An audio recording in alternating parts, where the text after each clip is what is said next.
We're back. Yes, True Believers is back. We've been gone for a little bit, but guess what? It is time to talk some MCU because this is a huge weekend for the MCU as Guardians of the Galaxy Volume 3 has opened, our first Marvel film since Ant-Man and the Wasp: Quantumania back in February. I am, of course, your host, Kyle Wagner, and I'm here because I'm excited. Guardians Volume 3 is here, but I cannot do a True Believers podcast without especially one on Guardians of the Galaxy, without a bunch of a-holes. So I've rounded up a few. And the first one, since you've been gone, I'm a creep. I want to welcome the co-founder of the Fandom Podcast Network, Mr. Kevin Reitzel. What's going on? Hey. I brought my wife, Erin. Is that cool? That's cool, as long as you're not going to be doing any evolutionary experiments with her. Or is that a good dog or a bad dog? This is a good dog. A good doggy. A good doggy. Yes, and also I have a cameo here. Hold on. Here we go. Oh, he's so cute. Look at him. He's so cute, little baby. Oh. I stopped at Target on the way home. No, it doesn't look like I was going to say. How's it going, guys? Yeah, I can't free it. But Kevin, you know what? We need more of a we need more Guardians. We need more a-holes. Yeah, we definitely need more a-holes because in the meantime, do you realize we are being joined also by the queen of movie foo, Miss Lacee Aderhold, otherwise known as 89P13. Hello. How are you doing, Miss Lacee? Are you ready to guard the galaxy on this episode of True Believers? I'm ready to have chats and talks and ideas happen. I have a feeling there will be lots of feels in this. Yes, indeed. But I'm not crying. You're crying. Yeah. Mm-hmm. But this is the day because I'm always chasing rainbows, and that this rainbow happened to lead me over the Rainbow Bridge, and it brought me in somebody who is maybe a particular kind of sorcerer, and you know what? He's always Norwegian smooth, Mr. Lee Fillingsness. How are we doing, everybody? What's up? And my co-host of Blooded Kings, our Highlander podcast. Hooah! What's up, dude? So not much. I feel like this is going nowhere. Oh, I see what you did there. But we have got a great group of Guardians here. So we are ready to talk about this Guardians of the Galaxy Volume 3 here on the True Believers podcast. But before we even get started with that, we have a little bit of MCU news. It's time for Snit, Thwip, and Kapow. Let's get to some MCU news. Now, normally I wouldn't throw this out there because we haven't gotten an official word from Marvel yet, but I've seen it now posted on several sites that are legitimate news sites. It looks like we do have our Mr. Fantastic. It looks like Adam Driver, who has been long rumored to be the front runner for the role, has indeed agreed to be Mr. Fantastic in the upcoming Fantastic Four movie in the MCU. This is, of course, some of the biggest casting that I think the MCU is important-wise, is the casting of Fantastic Four. There's a lot of rumors about who the other members are, but we've got Adam Driver and Kevin. I'm not quite sure if I'm feeling Adam Driver as Mr. Fantastic yet. I don't know. He can be funny. He does have some acting range. I actually enjoyed what was it, 64 that he did? 65. Yeah. 65, yeah. I thought he was good in that. I've seen his other roles other than Kylo. Kylo's actually my least favorite role of his. He's got obviously Matt the Radar Tech, which he can do humor. So I don't know. It'll be interesting. He's tall. I think that'll be good. I guess it'll be interesting to see what happens. But I'm not excited about it, but I'm not poo-pooing it. Lacee, you are our queen of movie foo. What are you thinking here? Adam Driver as Mr. Fantastic? I was really hoping that John Krasinski was going to keep the role. I when he showed up in Multiverse of Madness. Yeah, thank you. There's so many things. When he showed up, I was so excited about it. And don't get me wrong, I love Adam Driver's got some really great roles. The Dead Don't Die and Patterson are some of the ones that he's done that are kind of like Day in the Life or kind of dark comedies. And I think he's good with comedy, but I don't know. I feel like if he's going to be cast, then they're not going to be playing towards the comedy of it. You never think really comedy with Reed Richards either. You think very serious, very deep thinker, things along those lines. What about you, Lee? Are you feeling this? Are you? Yeah, I feel like this could be a good casting. If they keep it to the darker Reed Richards, like the later issues where he's kind of having the problems with Sue, where he's having kind of like in that the original Civil War timeline where he was just kind of a jackass. I like that. I do think he would have been a better Doctor Doom, but I understand him not wanting to be the bad guy in an iron mask again. He's already done that. And he's also like, he gets a little bit pigeonholed, for the dark stuff, but like Logan Lucky, absolutely hilarious in. Nice. Which was, and it was kind of subtle, underplayed, done. I have a problem with anyone considering 6'3" tall. That's like almost knocking on the door of being a real tall person, but he can still shop in the regular clothing section. So no, not a tall guy. He's movie tall. He's taller than Thor, who is also not tall. But with this, I think it could be good. And I think also we've kind of got this image in our head of what he's able to do, but we forget like he's an actor. This is just what whole bunch of people have decided he can do, and then suddenly there's something else out there. So I'm going to wait till I see him on screen to see what I truly believe. Yeah, this is the Fantastic Four is going to be a big movie for Marvel, and so I think they're going to treat this with the utmost importance. Again, this news has not been officially released by Marvel, but it is coming from several legit news sources now that he has reached the deal to take on this role. So, barring something drastic happening, this is going to become very interesting, and it makes me wonder how fast we will start hearing some of the other casting for Fantastic Four break out. Yes, Lee. There's one other person that they should bring into this, Steve Colbert. He's what basically played the proxy Mr. Fantastic on the Venture Brothers. And he did it like divorced and alcoholic and like depressed and like downward spiral. He gave more gravitas to that character in comedy, and he was absolutely hilarious and just kind of a knob.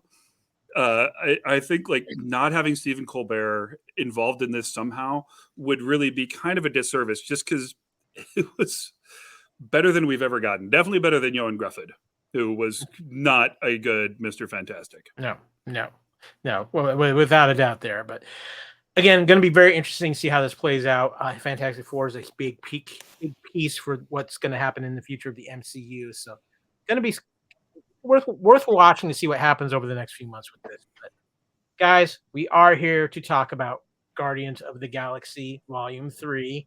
But before we get started any deeper into Guardians of the Galaxy, a little... That's right. Spoiler alert. If you have not seen Guardians of the Galaxy 3 yet, stop this podcast, go to your movie theater, go watch Guardians and come back and join us. Or if you're watching this on YouTube, also pause your YouTube, go watch Guardians, come back. We are going to be heavy spoilers into Guardians of the Galaxy 3 on this podcast. We've got a lot to talk about, a lot of feelings, a lot of interesting developments. But I mean, right there, that says it all to me. I got a lot of good feelings about this, and we will get into those. But let's go ahead and enter phase 1 of this podcast. We have to talk about the plot description. It's time for Snit.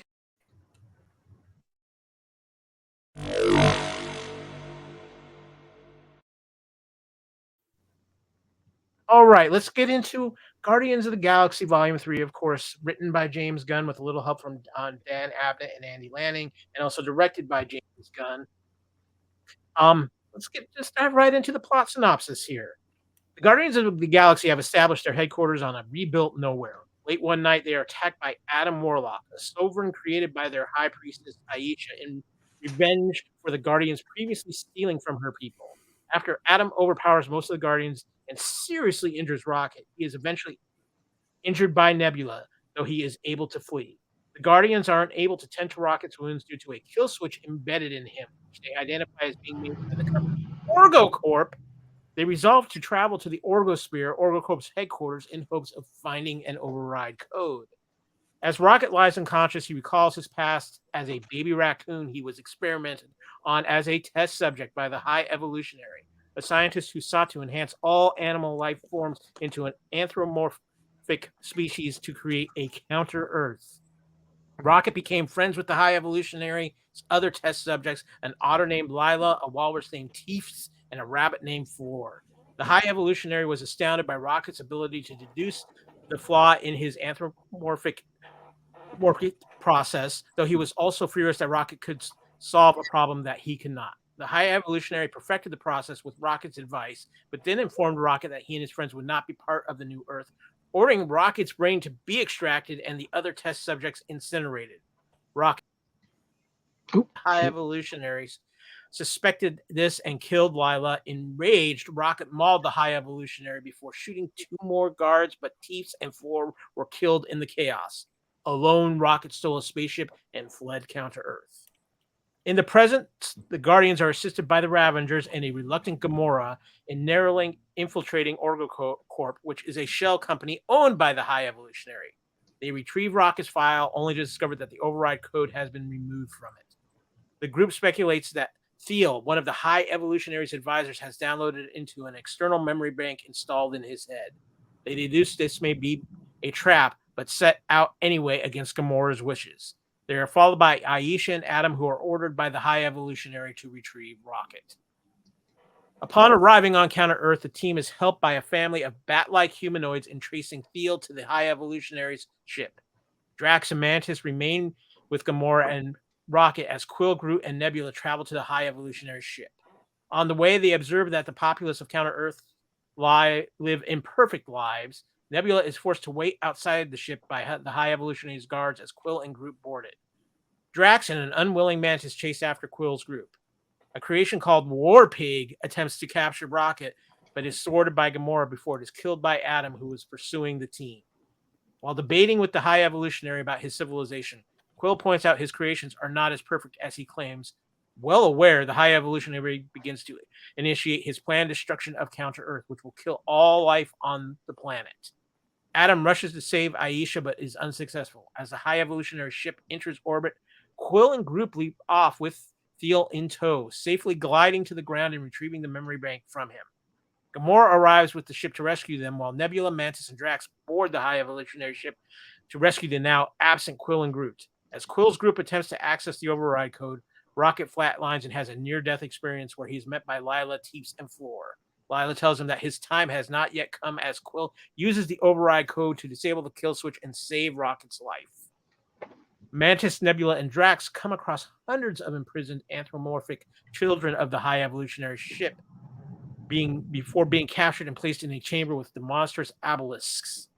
Mantis is able to tame and befriend the obelisks, and the 3 escape the chamber before reuniting with Quill's group and overpowering the High Evolutionary's army.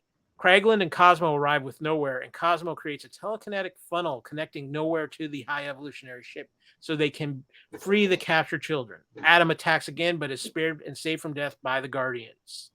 Rocket discovers imprisoned Earth animals aboard the ship, including baby raccoons, forcing him to come to terms with being a raccoon. He is attacked by a deranged High Evolutionary, but the rest of the Guardians arrive, and together they subdue the High Evolutionary, leaving him to perish on his own ship. The Guardians rescue the remaining animals and lead them aboard Nowhere. Quill nearly dies trying to cross over to Nowhere, but is saved by Adam, who has had a change of heart. In the aftermath of the battle, Quill disbands the Guardians, bestowing the captaincy to Rocket before leaving for Earth to reunite with his grandfather. Mantis embarks on a journey of self-discovery with the Obelisks. Gamora reunites with the Ravengers, and Nebula and Drax remain on Nowhere to raise the rest of the children. In a mid-credit sequence, the new Guardians, consisting of Rocket, a fully grown Groot, Cosmo, Kraglin, Adam, Phyla, and Blurp, take on a new mission on Krylor. In a post-credit scene, also Quill reconnects with his grandfather. Okay, I need to catch my breath. First reactions, guys. Kevin, as you are joined by your lovely wife, the lovely Erin Reitzel, her first impressions. Well, first of all, I was thinking it, and then Aaron surprised me after we saw it for the first time. I was thinking, man, I really want to see that again, especially since we're going to be podcasting about it. And then she comes up to me and she goes, you know, if you want to go see a Guardians 3 again, I'd be up for it. I'm like, yes, please. I really enjoyed it. I freaking cried. Did it again when we saw it again today, literally just a few hours ago. It was darker, a lot of good character development. For 2.5 hours, paced extremely well. Visually, it was great. A lot of new characters as well. A lot of returning characters, quick little cameos. It was great. Howard the Duck, the guy they met in the first film, you know, when he brings the egg with the stone in it, you know, the dealer guy, he was there playing poker with Howard the Duck and the dog, and it was great. It really felt like James Gunn was like, you know what, I'm gonna if this is gonna be my last Marvel project, I'm gonna go out with a bang. And I'm sure it was very emotional for him. I think I've heard about that. And he brought a lot of friends in, people he's worked with before, people had cameos in the previous movies. And, you know, Aaron and I were having a discussion, and we've had this kind of discussion and debate about which is a better film, Endgame or Infinity War. And we both have our own opinions on that. And I'll let her talk about that. But I was just rewatching like the first half of Infinity War. And this is, in a way, this is Rocket's movie, but it's also, there's a few other characters that come in and kind of make it their own movie as well, because they're highlighted a lot in this film. There's a scene that I did want to refer to in Infinity War, which you have a different light on when you watch this film now. And that's when Rocket takes off with Thor and Groot to go, because Rocket's really excited about going to the world where they're going to make Thor's new hammer, because they're famous for making, you know, very dangerous weapons. But there's a moment where, what's it called again? Nidavellir. Thank you very much. It's a made-up word. Made up word.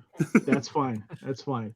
But there's a scene where Rocket gets real with Thor, because Thor is just lost everybody. And Rocket is seriously asking him, you know who you're going up against. Why are you doing this? And I'm paraphrasing, but Thor says this is revenge. This is what's, you know, he knows he could possibly die, but he wants one last shot at Thanos.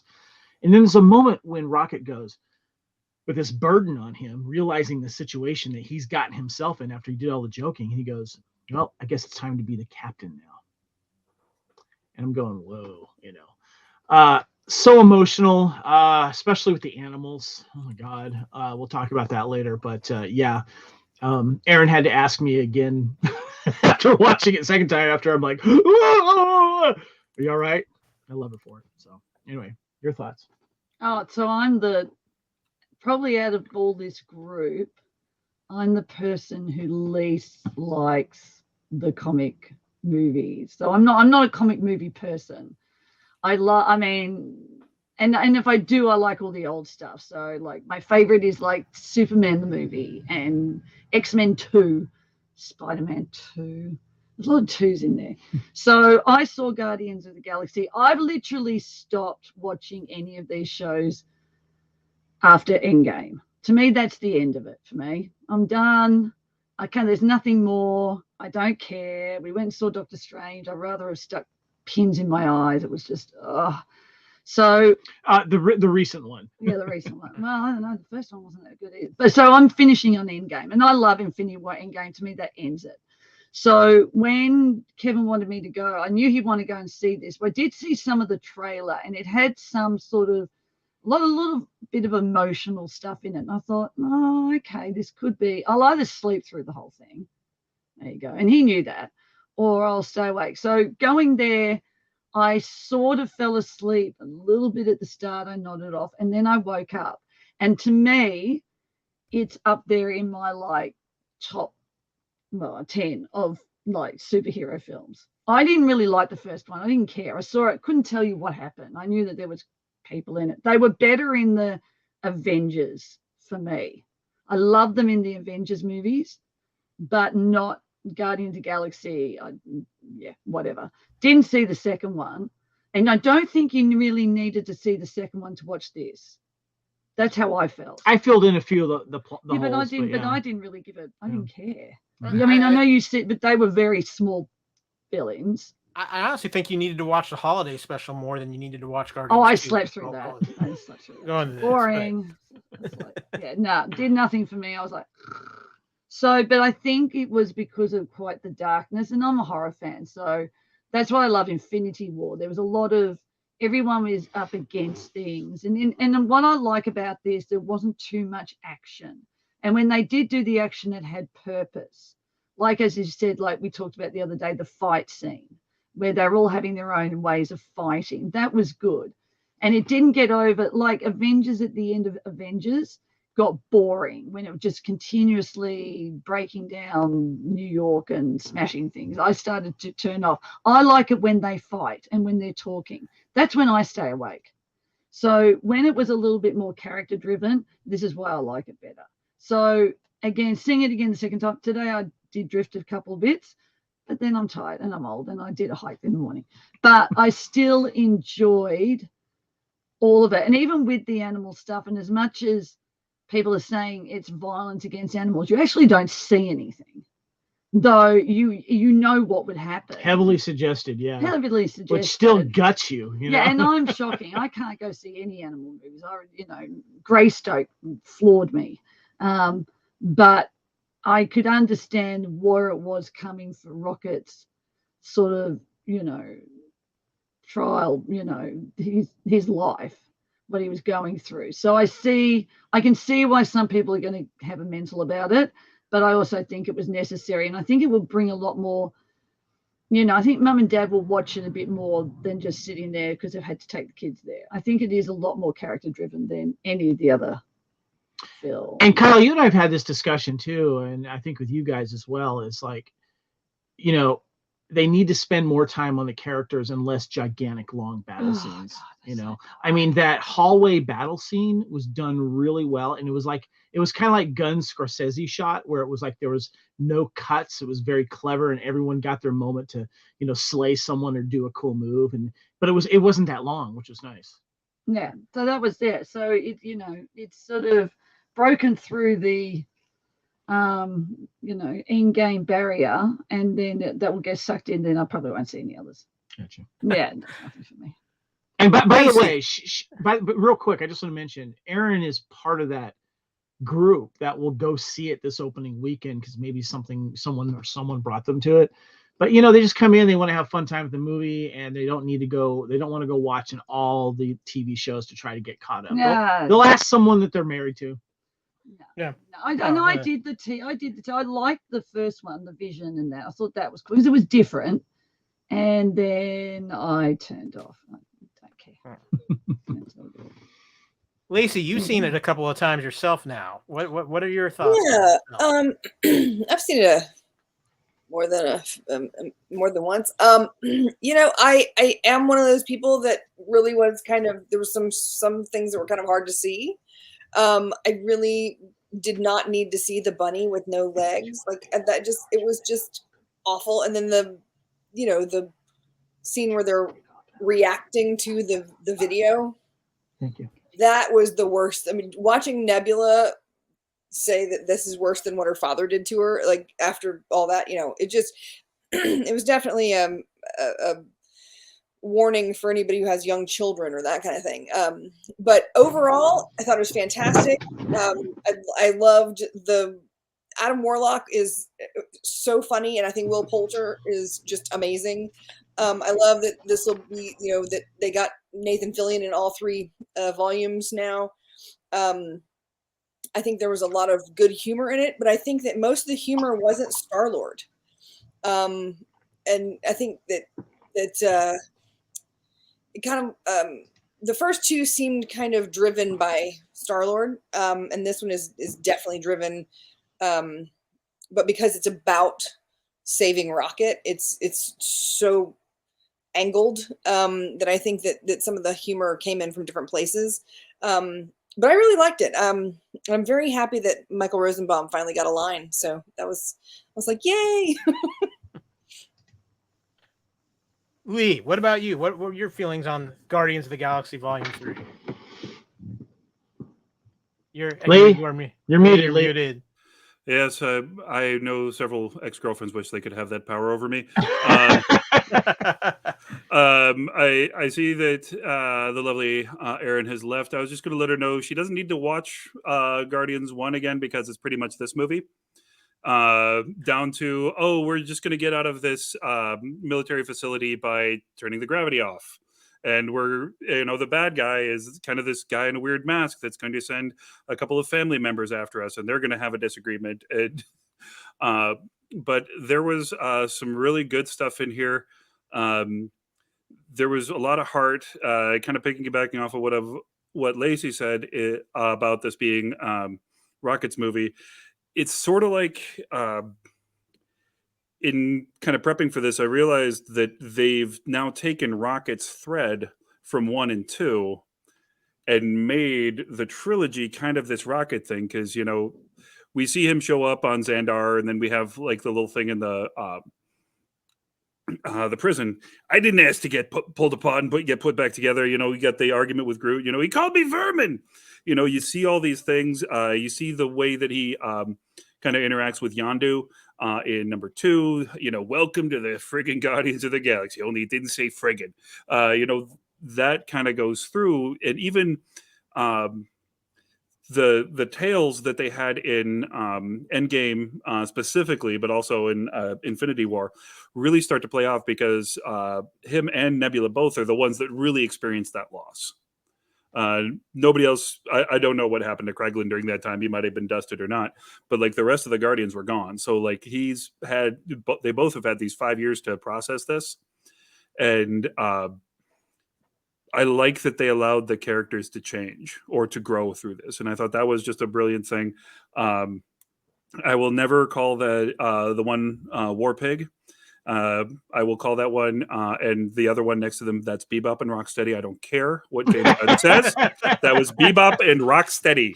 I was thinking the same thing. Teenage Mutant Ninja Turtles. Yep. Yes. But I also, the one nitpicky thing, I'm like, why did it take this long for the Sovereign to do anything about it? I mean, like, it's been, just in universe, like, 6-7 years? And now she just kind of shows up, or now she sends Adam Warlock after them. So, well, it was because they addressed that at one point where he says, you knew about this for so long, but at the same time, like 2 minutes later, he's complaining about how Adam Warlock's all messed up, and yeah. he says, she said, well, you brought him out of the cocoon too early. So I think she might have been waiting on that. Yeah. Or maybe that's kind of what I inferred from it. Yeah, and I get that. It was just kind of like her justification and her getting written out, as being set up as a big bad in the last one. I don't think she paid off. I think she was just kind of there to hand it off to Eustace, who is also, that's not Adam Warlock, that's Eustace from what was that? Voyage of the Dawn Treader. That's who he's always going to be. No. He's the fake son, and we're the Millers.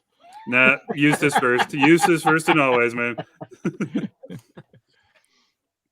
So for me with this film, I think this is one of the biggest films for the MCU, because I think the Guardians of the Galaxy is one of those things where these are characters who really became popular because of the MCU. We knew going in who the Avengers were, who Iron Man was, who Spider-Man was. But these were the characters that Marvel took a chance on. These are the characters nobody really knew unless you were a true super diehard fan. So I think these characters might be some of the most relatable to the average person who just sees these movies and doesn't read the comics per se. So this film was big because you have this being the final installment of James Gunn's Guardians of the Galaxy.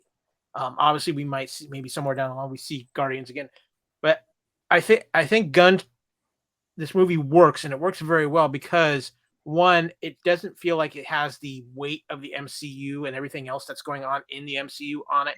James Gunn was allowed to just do the story he wanted to do with these characters he loved, and it just rolled with it. And I think that's one of the things that made this movie so much more fun and enjoyable. I would put this right up there with the first Guardians as far as enjoyability. I was not a huge fan of the second Guardians film. This one just hit all those spots. And what I really liked about this one too was you really got the character development of all the Guardians throughout this, and how they've grown and how they've changed throughout their run in the MCU. But one of the most interesting things, and Kevin, you've got this up on the screen for those of you who are watching on YouTube right now, they really made this third chapter change to where the entire run of the Guardians of the Galaxy really was Rocket's story. And what he's been through, and it was a big focus of this. And we see, of course, these other characters and what happened to Rocket, what the High Evolutionary did to Rocket, and for a lot of people, yes, it is disturbing and it's powerful and it's sad, but we look at it and I think it really adds depth to the Rocket character. It shows you just the evilness of the High Evolutionary and what he's trying to accomplish and how he has no regard for anything other than getting to that perfection he wants.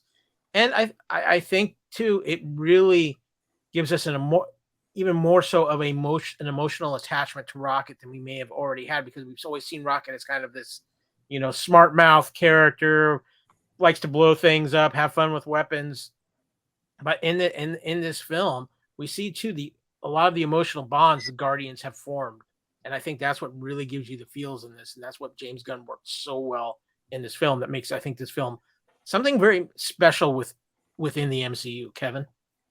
Yeah, you touched on these guys here, Rocket's friends that he makes friends within the cage here, and we'll go a little bit more into them. But, I remember one of the biggest challenges, and by the way, Erin had to take off, but she just wanted to come in and shoot her 3 and get out. But with these characters, and I remember this from the first film, was that the biggest gamble in this movie was getting Rocket right and making sure it looked good and it was voiced well. But also too, there's other little things too that made Rocket really kind of feel human with his attitude, but also, when they're in the prison and he's changing the uniforms in the prison uniform, Quill notices the augmentation that he's had done, and in this movie, this is Rocket's movie to a certain degree, a heavy part of it. But what's important to know is that because we bought Rocket and we cared for him and we cheered for him and we laughed with him, the characters and the animals in this film, and those of us that are animal lovers like myself, and I'm sure all you guys, and why this film has probably gotten some criticism from animal lovers, is that you care for these characters. You care for these digital characters voiced really, really well. And you really have to put the music behind this. You have to put the voice characterization behind this. They really sell these characters, and when you're watching this and you're watching this friendship in this, animal prison, something bad's going to happen. You don't know who's going to live, who's going to die, but someone's going to die. And you're just kind of waiting for it. You're just kind of waiting for it. And then when it happens, it's happening. It's still a freaking gut punch when it does. My tears are coming down because you're caring for these people, because whether you're caring for these fictional digital animals, you also know that they are animals that were taken and they're experimented on. And, the animal cruelty that happens in real life. And there's this guy who's like becoming this villain, and there's another reason to hate him. And, when you see the end of this film, when Rocket, embraces that he is Rocket the raccoon, but it's not just the humanoids that we have to save, it's the animals. And I'm just like, oh my God, the animals are being saved. Oh my God, but I just want to mention that because that was a very important part of this film and why I think that it works so well. I think that's a good point, Lee. I kind of wanted to piggyback a little bit on this and point out something unique in this portrayal with these animals. A lot of times it's become a trope. It's been something that has been brought out a lot. The deformed and injured, like the visibly injured, always becomes the bad guy. And it's because, oh, I was burned alive, or I was this and that. And these animals are taken apart, put back together, and they retain a sense of like love, friendship, innocence in a lot of ways. There's joy in them. And the High Evolutionary, despite having his face ripped off, which was awesome, he deserved that, he was a bad guy before that. And I think so often we have the disfiguring accident as the thing that turns them into the monster. and he was that before, and now he's just, you know, a stretchy faced RoboCop looking wannabe Skeletor, which I love that line. And I love that he would say it to this guy, and like, other than stretch faced, none of that would make any sense. Kind of like calling Thanos Grimace. Okay, whatever that means. Well, guys, let's talk about some of the critical responses to this movie. It's been out now for a few days. Early box office has it having a U.S. opening of about 114 million, with a worldwide opening looks to be somewhere around 256 million. But we have had some time for some reviews to come out. So I just want to hit on a few. Rotten Tomatoes reported an approval rating of 81% based off of 286 reviews, with an average rating of 7.3 out of 10. The site's critic consensus reads, a galactic group hug that might squeeze a little too tight on the heartstrings. The final Guardians of the Galaxy is a loving last hurrah for the MCU's most ragtag family. Audiences polled by CinemaScore gave the film an average grade of A, with an A+ on an A+ to F scale, the same as the previous two Guardian films, while Post-Trask reported the moviegoers gave the film a 91% positive score, with 79% saying they would definitely recommend it. But not everything is positive. A negative review from the NPR criticized the approach of cruelty to animals in the film, while the New York Times called it a dour, visually off-putting 2.5-hour ASPCA nightmare of a film that may only be for completionist fans. And the Chicago Tribune also said the most empty, brutal MCU movie yet. So kind of split across the board, interestingly enough, in some of these reviews. Do you guys have any thoughts on any of these, Kevin? The most brutal, or the most empty, brutal MCU? Brutal, maybe. Empty? They're not paying attention. Sorry. Lacey? I'm just saying, like, if there's a person that's like in their formative years that has the potential to become a psychopath, seeing this movie is not going to help the outcome. Like with the whole cruelty to animals thing, like I get it, like I understand, because it really did. When I saw it the second, like all the subsequent times, I actually left the theater during a couple of scenes. I just didn't want it. It really got me. I find because a lot of people are focusing on this the cruelty to animals aspect of this, and I find it interesting because yes, cruelty to the animals is wrong without that, but these are CGI characters, and I'm hoping that there are children who are seeing this and their parents are explaining to them these are not real things, these are not real animals, these are CGI, because I think there's a lot of young kids who will go see this movie. But on the flip side of this too, we knew that James Gunn had a lot of freedom in making this film, and we know what kind of creator James Gunn is. And James Gunn is not shy of doing some things that's going to make you feel uncomfortable in his films. And I think a lot of more people need to kind of sit back and kind of think about that too. And a lot of people aren't discussing that. But Lacey, I'm going to ask you, because I know you being the queen of movie foo. I mean, you've seen other James Gunn's films. He pushes the envelope a lot. Yeah. Oh yeah, absolutely. I mean, I'm pretty sure I've seen his entire catalog at this point. And look, he started out with Trauma. Like, there's no ignoring the fact that he is willing to push the envelope for all kinds of things. That's one of the reasons he was all of the stuff that he did with Trauma was all about pushing the envelope, which is actually what led to him being fired in the first place. Originally, because of all the tweets and stuff that he was encouraged to do as part of that shock value that Trauma does. But he's continued that throughout, like all of his stuff. I mean, you watch Slither, or the other one, Brightburn comes to mind for me. Brightburn, mm-hmm. Yeah, there was a couple of those where I was just like, oh yeah, okay. Thank you. Did not expect that to happen. And what was the other superhero one? The Specials. Oh yeah. There's some very specific things that you're just like, oh, okay, he went there. All right, that's fine. So he's not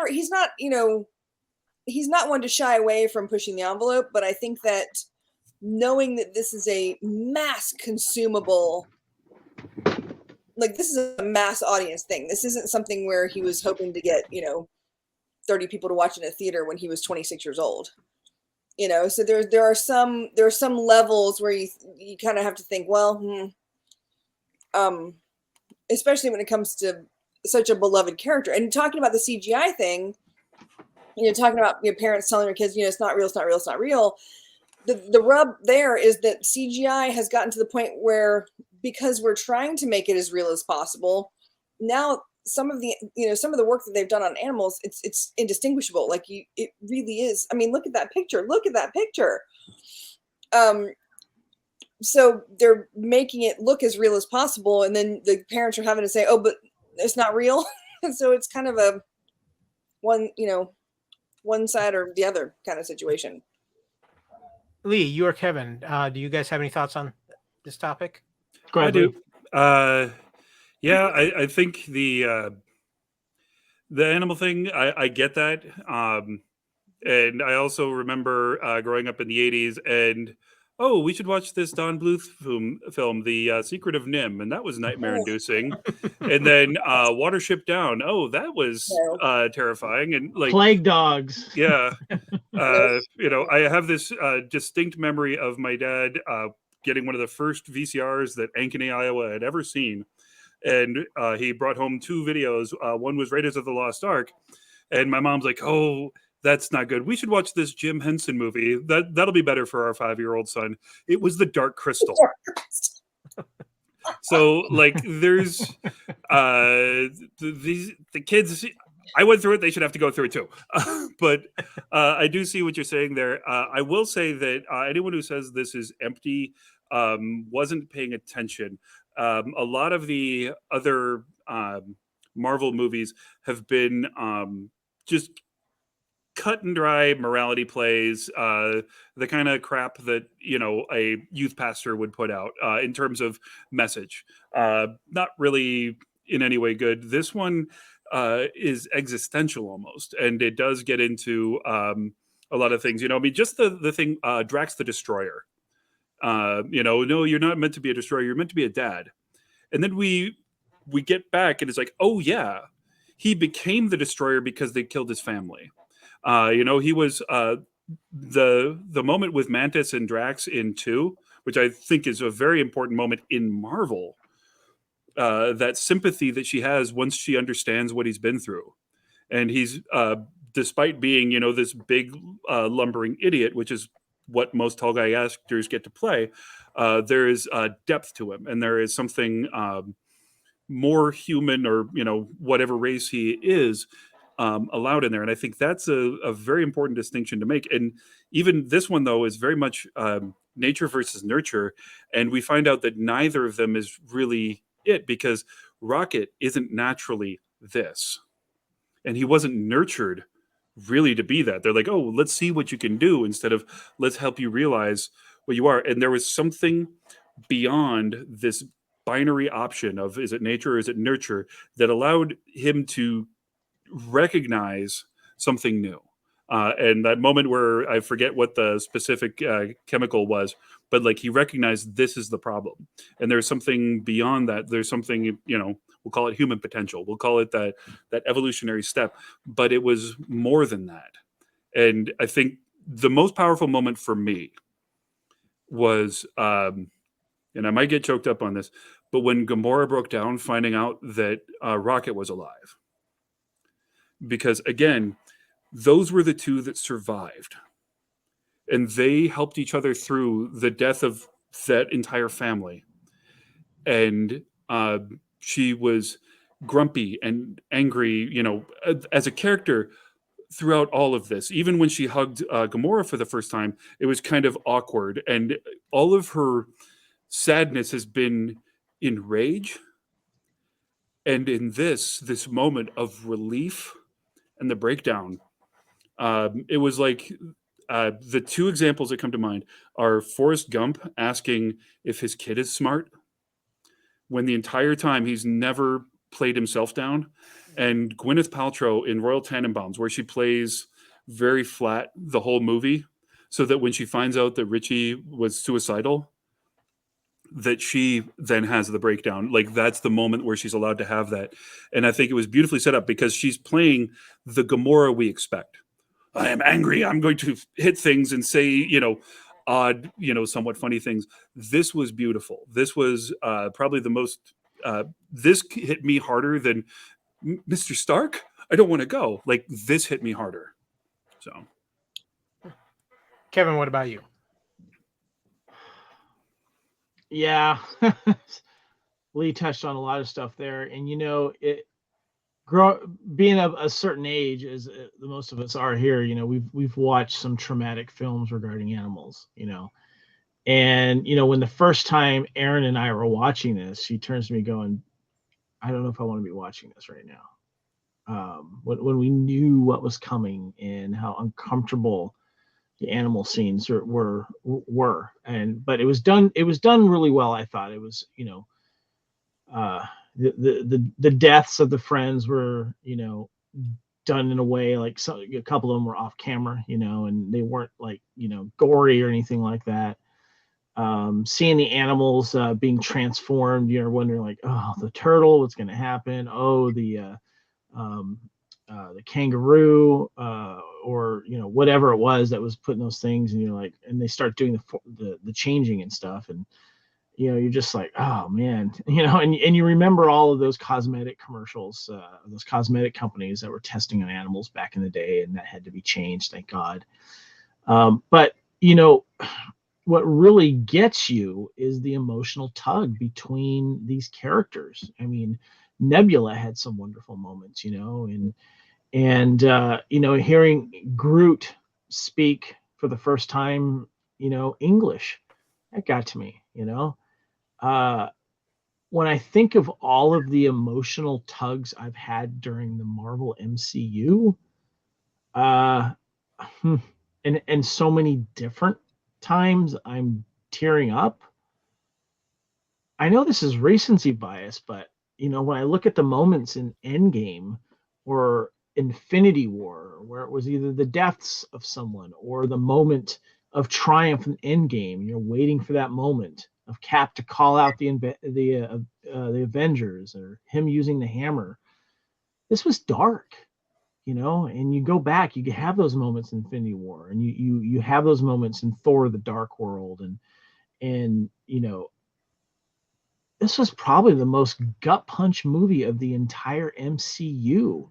I mean, you could look back recently at, Wakanda Forever, because of, Chadwick passing away and how they deal with his character passing away in the movie. And that was kind of a gut punch too. But, once you got that done in the beginning, then you're off and running. But this one, it just kept hitting you. It kept hitting you.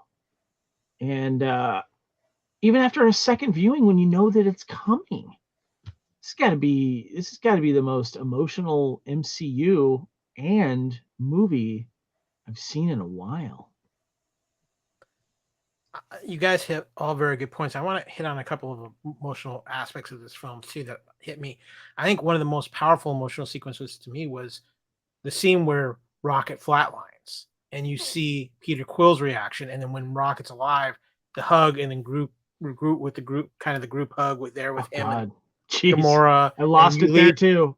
You talk about Nebula's reaction, because her and Rocket were the survivors from Infinity War, that they kind of had to bond over that.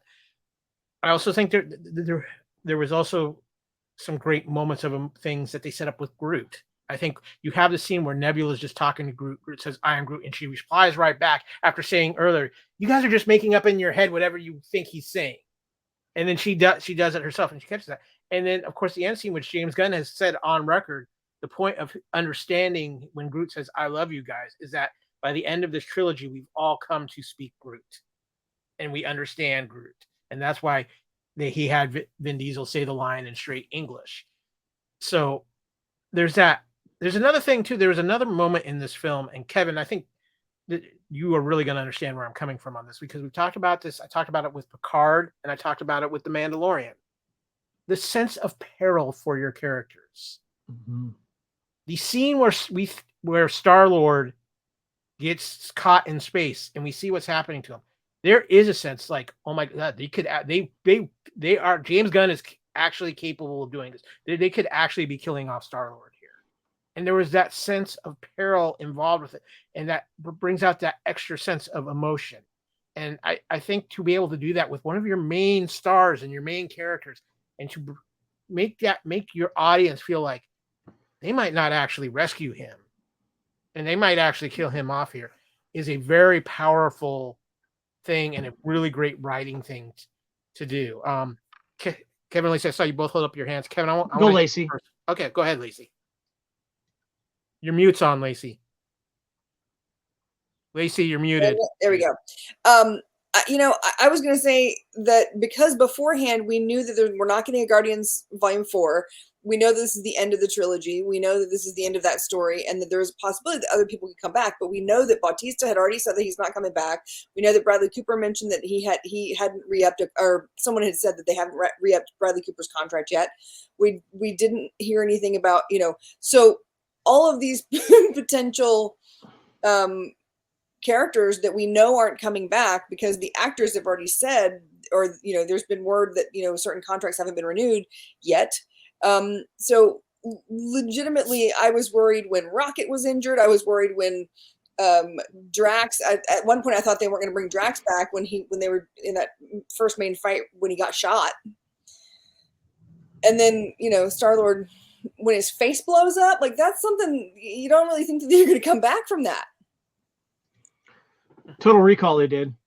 Yeah. Well, okay. But, yeah. Regarding Star-Lord, it's interesting when you guys are talking about, like Gunn is willing to kill anyone here, and I was thinking of that scene too. I'm like, especially in the trailer when we see him they're carrying his body. We don't realize that's like the beginning of the film and he's just drunk, but you're thinking like, are they going to do it?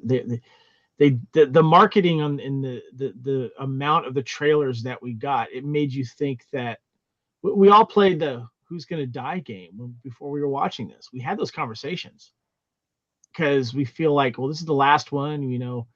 Certain actors were saying they weren't coming back.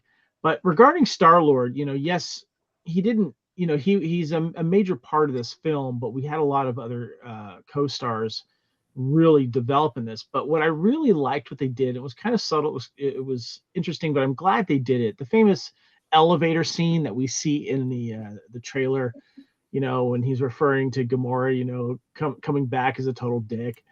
It's very funny, but in that scene, the extinct scene that we see in the film, he confesses about the mistake that he made against Thanos, Yep. and that was a huge burden for him. And then, of course, losing Gamora on the magical cliff, the way that was all described, it was funny and painful to relive that with him at the same time. But you're seeing Chris really get into that emotion and how, as fans, we got mad at Star-Lord's character for doing that, and fans not forgiving the character of Star-Lord, and maybe being even a little mad at Chris Pratt for what you did, and this was all Star-Lord's fault. I mean, that was a thing as fans that we were going through.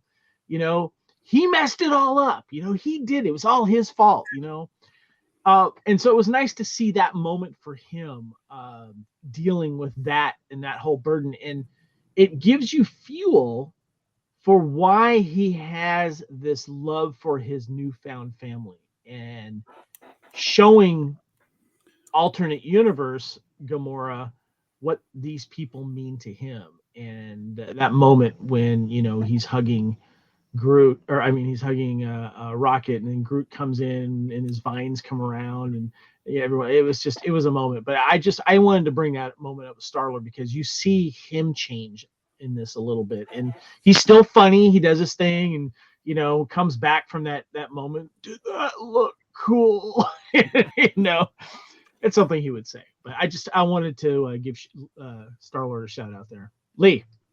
I was going to say, I'm glad that they didn't kill anybody off. I think that and Quill ending up with either Gamora or Nebula would have been the lazy finale. And them not doing that, them not like actually killing people off, that would have been like that. We finally get this emotional payoff, and like, we get to say goodbye to this character. I think that keeping it with that sense of dread, because like they kept on saying in all the lead up, like, somebody's gonna die, and people are like, oh, you see this thing in Rocket's eye, that means he's gonna die, this, that, and the other, and like them being really fine at the end of it. Like, how great is that these characters get to save the universe a few times? I mean, they didn't save the weird bat people on that planet. Like those people are all gone. You know, that alternate Earth is dead, but like that they can just go back and live a normal life. And I think that's beautiful. You know, he's talking with his grandpa, you know, eating corn pops or something and talking about how lazy the neighbor boy is. That's awesome. And I think that was probably a better ending than killing anybody off, or, you know, Peter Quill, Nebula, and Gamora, you know, thruple. Like, although I would watch that. I'm sure that Rule 34 applies somewhere online. But, you know, it was a good ending. I think one of the things that James Gunn really did, and we've hit so many character moments on this, was he did such a phenomenal job of making sure everybody got their moments in this film, and the cast was spectacular, and you know, Palm Clemente as Mantis, she had some great moments in this movie as well. But we are talking about James Gunn film, which means we're going to see a lot of his friends and familiar faces in this movie. Kind of let's just hit the cast a little bit. We've hit kind of the main people, but anybody else in the cast that you were happy to see, or you know, the typical James Gunn cast of characters showing up? Nathan Fillion is always there for James Gunn. Kevin.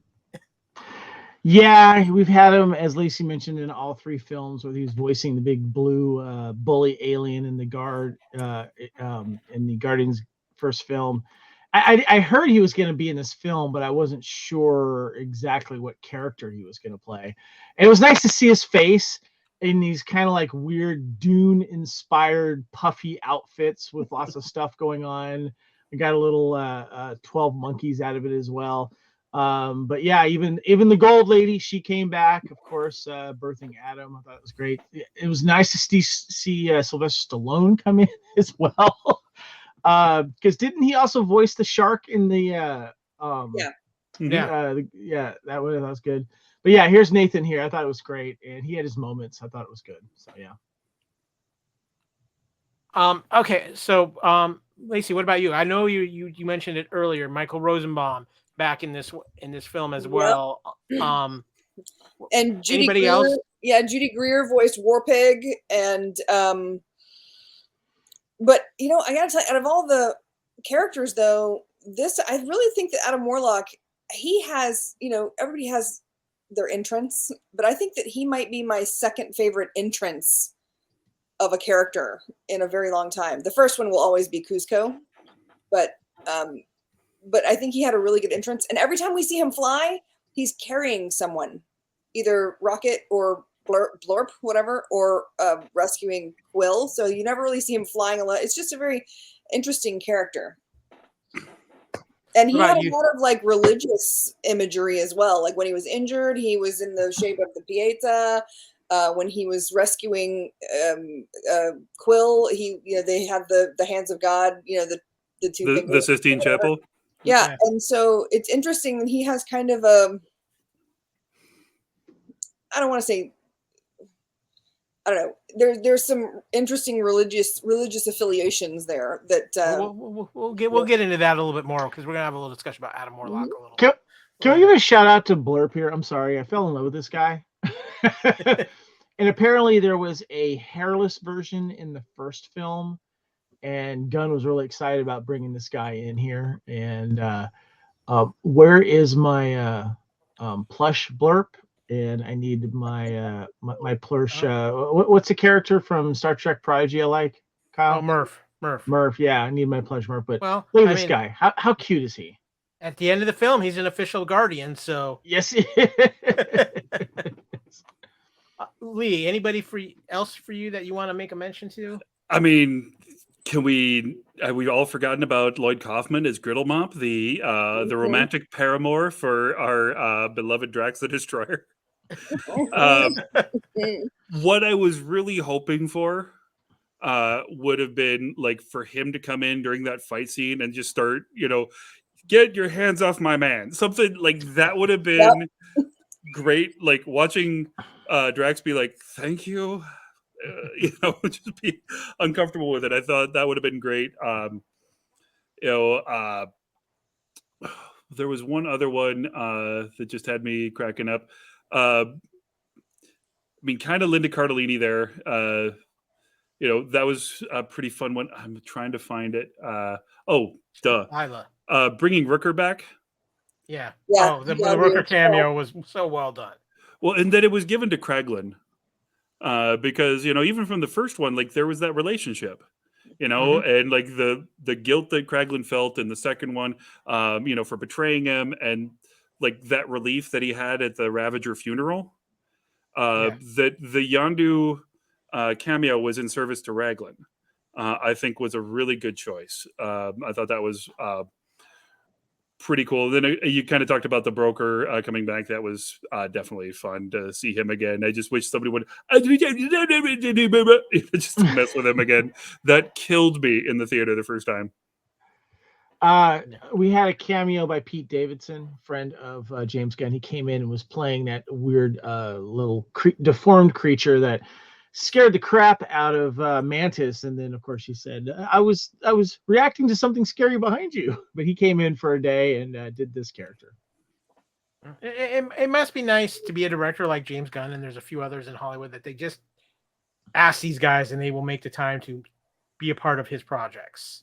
Can we talk about the Fanta costumes that they have going on here? Again, I saw this in the trailer. I'm like, yep, this is a typical James Gunn kind of thing that he's going to throw into one of his films. Well played, Lee. I was thinking the same thing. I remember the Fanta girls that you'd see was it the AMC theaters or was it Legal? I can't remember. That's so funny. I just remember Adrienne Janik. She was Orange Fanta girl. She was pretty. The visuals throughout this whole scene on this living planet organism place were just absolutely mind-blowing. So, but guys, I have a little hot take I want to run past you guys. I've spoken about this with Kevin off mic, but this is kind of a MCU in total hot take referring to one specific character. My hot take is this, that Nebula has been the most defined and had the most character growth since the introduction of the character and where the character came from at the start to where the character finishes off in Guardians of the Galaxy Volume 3. She comes in, she's basically the evil kind of secondary henchman, Karen Gillan, obviously a well-known star, but her character growth from Guardians 1 up through Guardians Volume 3, I think is more character growth than almost any other character in the MCU. To clarify too, Kyle, you were mentioning like none of the main Avengers, like new ones that were brought in, including her appearances in the other films, whether it was Thor or the Avenger films themselves and stuff like that. You were making a case that you felt that she made probably one of the most interesting character turns as well, because she was the villain in the first, or the villain's sidekick, the one doing the bidding for her father. But yeah, I thought that was an interesting hot take. What do you guys think? Lacey? I think that she's neck and neck with Loki as far as like the whole series, the whole MCU. I think that he had a really, he was always this, the struggling little brother kind of evil, and then he figured his crap out. But and I would also say that if Gamora hadn't died, it probably would be Gamora. I think that, through up until, she ended up, dying, I think that her growth was maybe a little bit faster than Nebula. But I think that she died as a completely changed person. I mean, her outlook was completely different. I think part of my point, though, is with this too, before I get your thoughts too, is you look at some of the moments Nebula has within the MCU, not only in the Guardians films, but she shares that time as being the only survivor with Tony Stark on the ship at the beginning of Endgame. Forget about that, yeah. So that affects her character as well. We see her bonding, her kind of reconnecting her sisterhood with Gamora. we even see her emotions in Guardians Volume 3, not just her upset over Rocket. And she hold on, she kills the other Gamora too, right? Yeah, yeah. Oh no, the other Nebula. She kills the other Nebula. She kills herself basically. Yeah. and then we also see one of my favorite scenes that's actually in Endgame too is when her and War Machine are back to the event and they're talking about what an idiot Star-Lord is. He's dancing around and we remember that scene. But no, I just think Nebula, and you look at her, like I said, her growth in the aspect in this film, how she's kind of taken on like a co-leadership role with the Guardians. And also you see her emotion, her showing her emotions more, not only with like the joy of finding out Rocket's living, but they do a great job of just teasing. Does she have some emotions for Peter Quill? Is there something a little bit more there? And I think they even tease that up well. And I think by the end, one of the big things for the end of Nebula's arc, at least to there, is she has an inner peace now and she's found a purpose. And I just think from where she started through the whole arc of where she ended up is just one of the most fleshed out and powerful arcs in the MCU. What about you, Lee? Do you have any thoughts on that? Oh, I absolutely agree. I think I'm on record as saying I hate redemption arcs. I think that they're just as lazy as the other stuff that I mentioned. This isn't redemption. This is healing. This is growth. It's come through. There's never been like this moment where she realizes something. She just becomes something else. And I think that's why I completely agree with you that this is the most interesting and most powerful. And I think to your point, Lacey, about it could have been Gamora. I think really the moment where she's seeing like the family that had been created, and that big hug at the end, like I think that Gamora, who is basically old Gamora pre-Guardians 1, Right. seeing that this was something that she helped foster in a different life, I think that was I think that actually elevated the other Gamora a lot because somebody seeing what their potential could have been in this other reality. I think it was a beautiful portrayal, and I think Karen Gillan really deserves a couple more high-profile things because the fights were great. I really love watching her shoot people with her Megatron arm. I like the two very different sister relationships she has with the two very different Gamoras. I love the grunting at each other at the end. Yes. Yeah. That was so perfect. Yeah, I have three sisters. That's pretty nice compared to them. It also is interesting their conversation when they're arguing over whether or not they'll drop her off, and she says, "I'm family," and when Nebula says, "He is too," or "So is he." Mm-hmm. Her just that brief, like split second response on her face is like, okay, so like you can see that little, maybe that spark is in there where she's going to start. And I loved the joy that she had with the Ravagers at the end. Mm-hmm.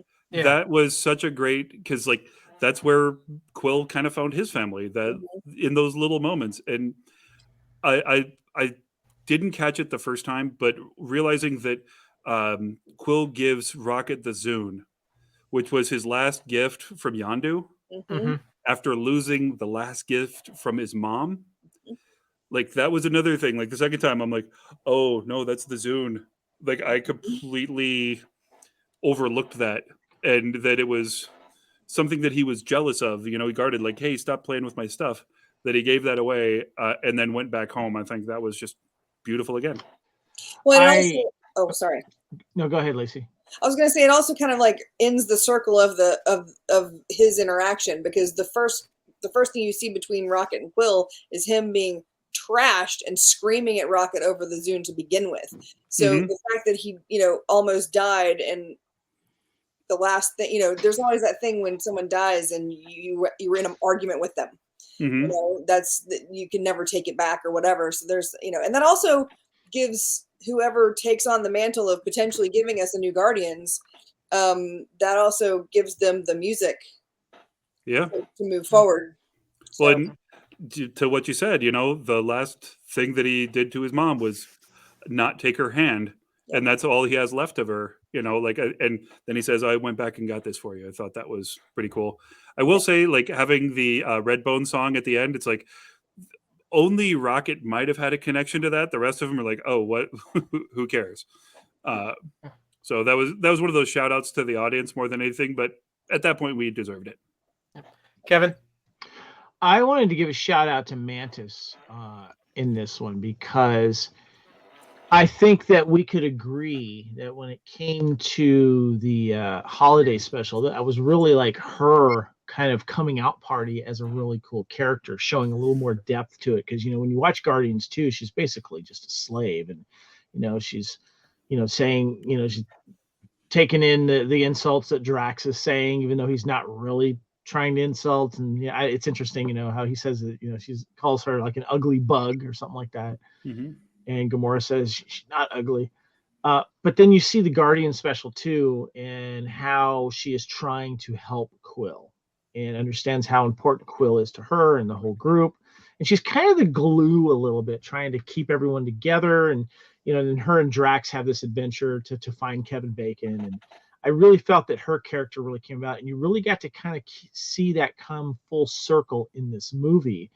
And I think it's important to notice too that she is the one that realizes that Quill is running away from things, running away from home, running away because it reminds him of his mother's death, reminds him of that painful moment that he did when she died in front of him, and that his grandfather was angry and upset as well. And he took that one way and let that kind of fuel his feelings and avoiding home. And she's the one that confronts him. You should go home. You've been running away, and you need to learn how to swim, so to speak, as well as probably learn how to drive. But I thought that she had some really, really nice moments in this. And I love the moments that she has where, during fighting, she'll touch some of the bad guys and have them do funny things, but also, be able to control those big animal creatures that we saw. One of them that they fought in the second film, I'm forgetting the names of them, but it was really nice. Yeah. Thank you. That she was able to understand that. And I think that she had a full circle arc as well. And I think that she's one of the most important people in this, not just because she has some funny moments regarding Drax and, telling him that making him fall in love with his sock or whatever it was. And, but she knows where the limits are with that. But she knew that she confronted Quill and that he needed to face his past. And that's what he did. So shout out to Mantis here. Go for it, Palm. Yeah, Lee. I was going to say the moment where she just lays into Nebula. Oh, ripping on Drax.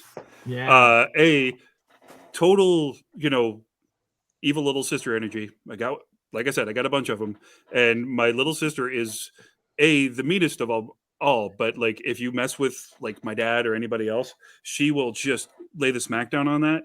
And as you were talking about this, I'm remembering like, oh, she was the one that was with Ego. And she was the only other one besides Quill that survived. And she saw everyone else was seen as unworthy. And her sticking up for somebody's value as a person, that is a huge like step. I mean, she went from like all this trauma that she was having to repress. Even like the fear of, Peter finding out that she was his sister in the holiday special, like getting to that point, like the little things that James Gunn is putting in here. I think really made sense. And like just getting there again for her character to stand up for somebody's worth as a person and get that point across, like how much repressed rage was in that moment, that she wasn't just talking to Nebula, all the things she wished she could have said to Ego. Yeah. I think they gave Mantis quite a few emotional moments too. One other emotional moment I want to hit before we move on to our next phase 2 is I love the scene when it's Gamora, Groot, and Quill trying to save Rocket. And Quill just goes off on Gamora about how he was a Ravager. She's not really a Ravager. And you see all the frustration that Quill has had with Gamora really kind of finally boil up and out of that scene. And I thought it was a really great moment for Chris Pratt as Star-Lord in that, because we really just see, instead of him just being this guy pining for Gamora, we see his emotion and his anger over the situation come out as well. And I thought that was a really great scene as well. But guys, I want to move into the next phase. It's time to talk a little trivia.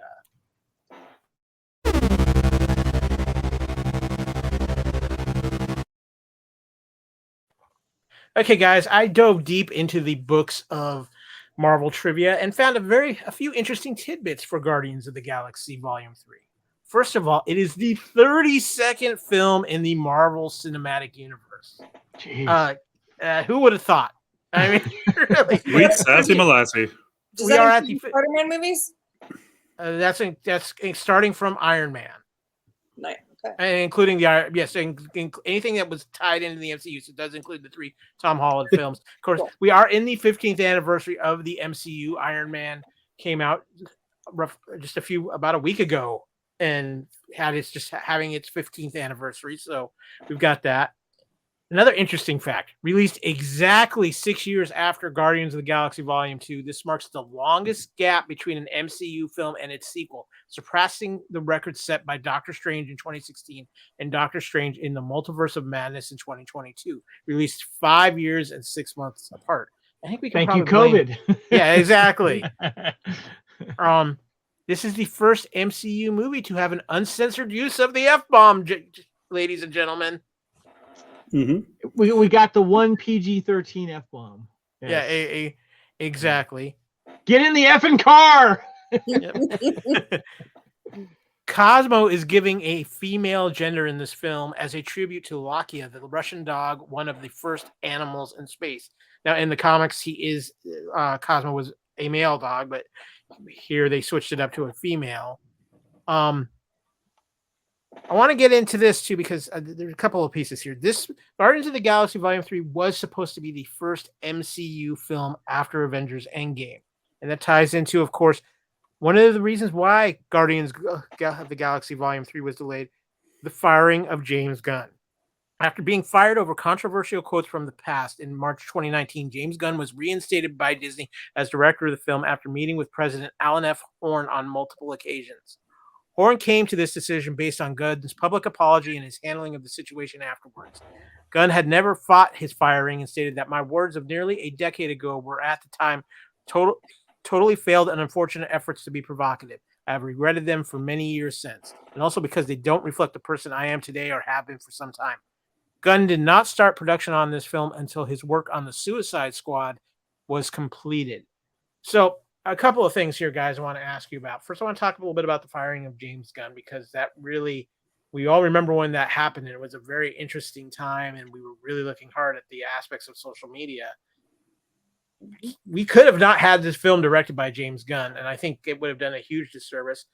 But the other aspect of this is, too, how would you have felt if this was the movie to come out after Endgame, considering kind of the up and downness we've had in the MCU since Endgame came out? Kevin, I'm going to start with you on this. Well, I remember you and I were discussing this on Culture Clash more than once, and one of the interesting things about that whole firing, if you remember, Kyle, and we discussed this, was that this is where the acquisition of Fox was happening. Mm-hmm. Yep. And they were trying to distance themselves from James Gunn.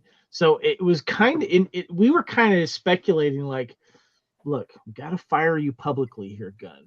But after we get this thing done, we're going to bring you back, do your apology tour, blah, blah, blah. All will be forgiven, right? And that's the kind of way it ended up working out. And as for, and also too, there was rumors, I think it was Taika Waititi would be the one that would do this film.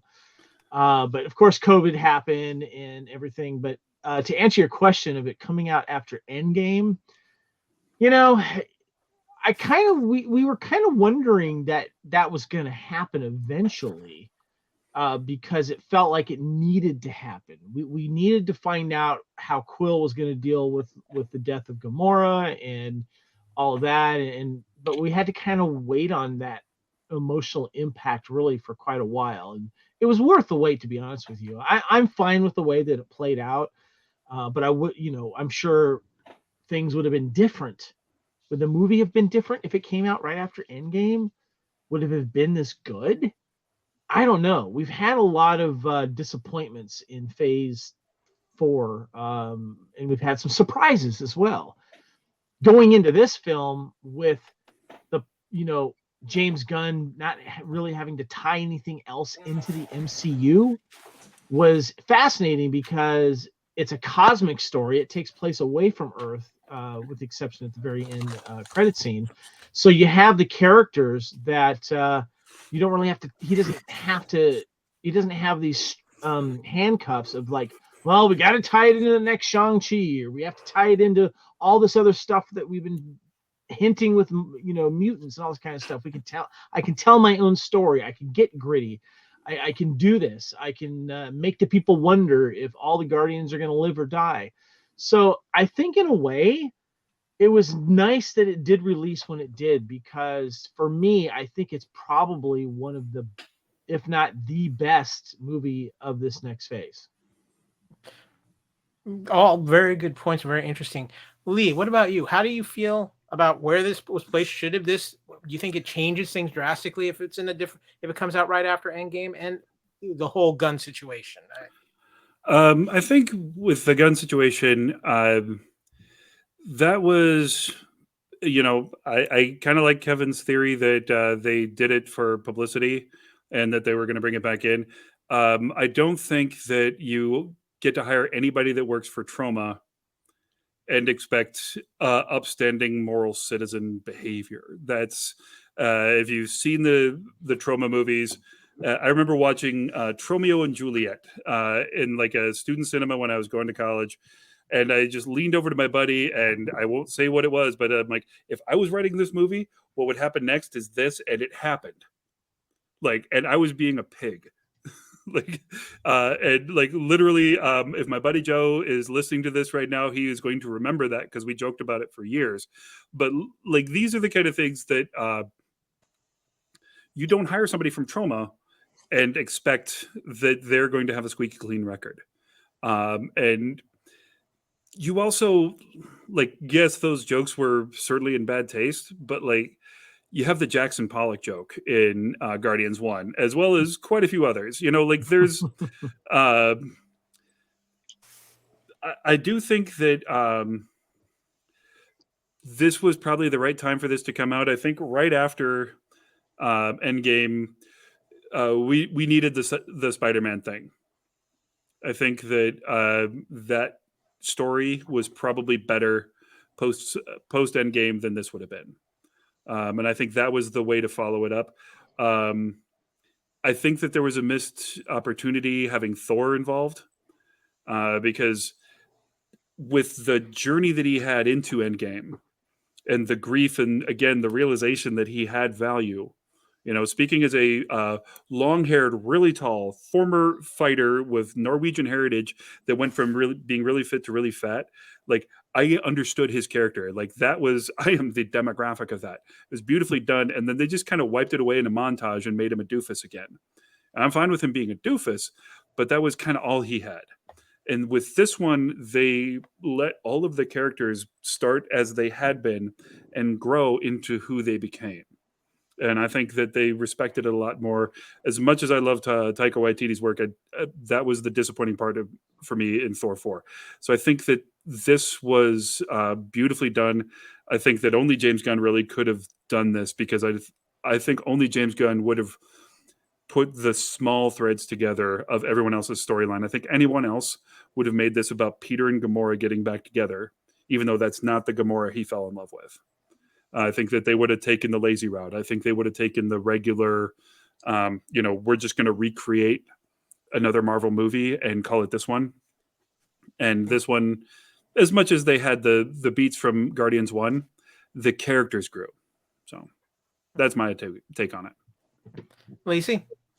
I think that if we had had this one right after Avengers Endgame, it would have been this one where Peter is dealing with the death of Gamora. Then we would have had Spider-Man Homecoming, where Peter is dealing with the death of Tony, and then we would have had Black Widow, which was a total whatever. It was just like we would have been servicing 3 dead characters in a row, and I think that would have just taken the steam out of the whole series. Like nobody needs to see 4 dramas in a row. Well, 5 technically, because the end of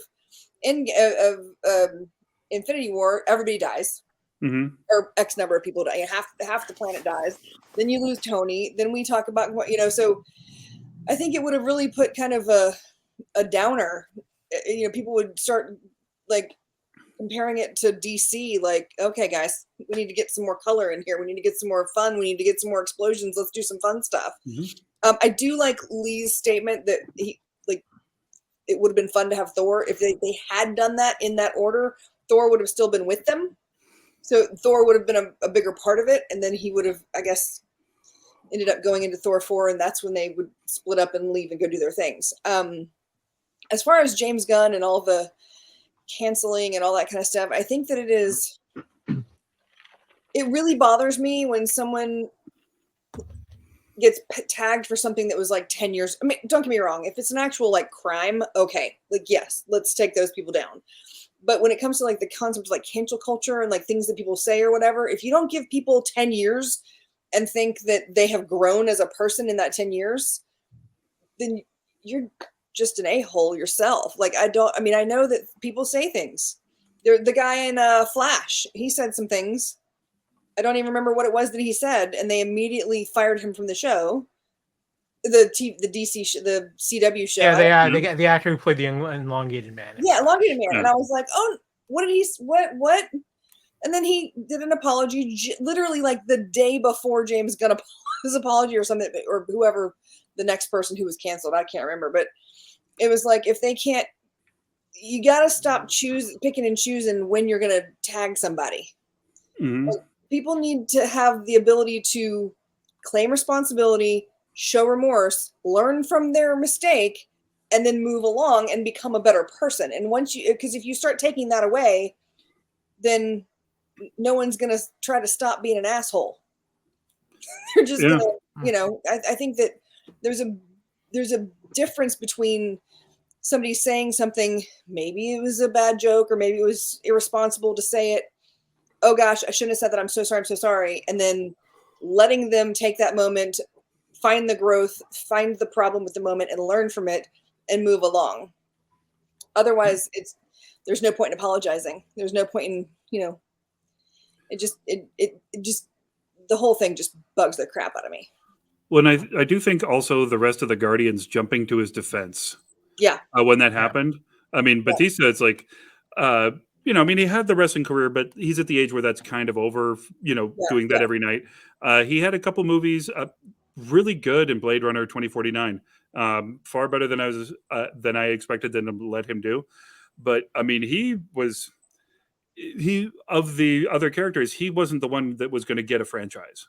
Right. And he was still going to stick with that. And I think that them standing there and like, you read the jokes and they are definitely in poor taste. Yes. And he's also, again, like a dude that got thrown a bunch of money that I would be completely lying if I said that I hadn't made dead hooker jokes like he had. The jokes that he's got in there, as jokes, I have said them. Very similar, maybe not as extreme, and it definitely didn't put him on Twitter. But the way that we can pretend that A, we never said it ourselves, or B, that it's the only person that said it, and that we don't have this backlog. I mean, Molly Ringwald was talking about watching Breakfast Club with her daughter, and then realizing like, oh, this is sexual assault. And she ends up kissing the guy at the end. Yeah. So I think as far as the gun situation goes, as Kevin and I talked about it on Culture Clash, I truly do believe that they found these things. It was a business decision. They couldn't have this hanging over them while they have this multi-billion-dollar merger going on. And I think it was, we'll make it right afterwards. And I think though having the cast of Guardians step up behind him really helped with that situation too. As far as when this movie would have come out, I think in the long run it has worked out better for Marvel that this movie comes out now, let's be honest with you, Marvel has been very up and down through Phase 4. Now that we are into Phase 5 for a lot of different reasons. You're coming off the high of Endgame, which you cannot match.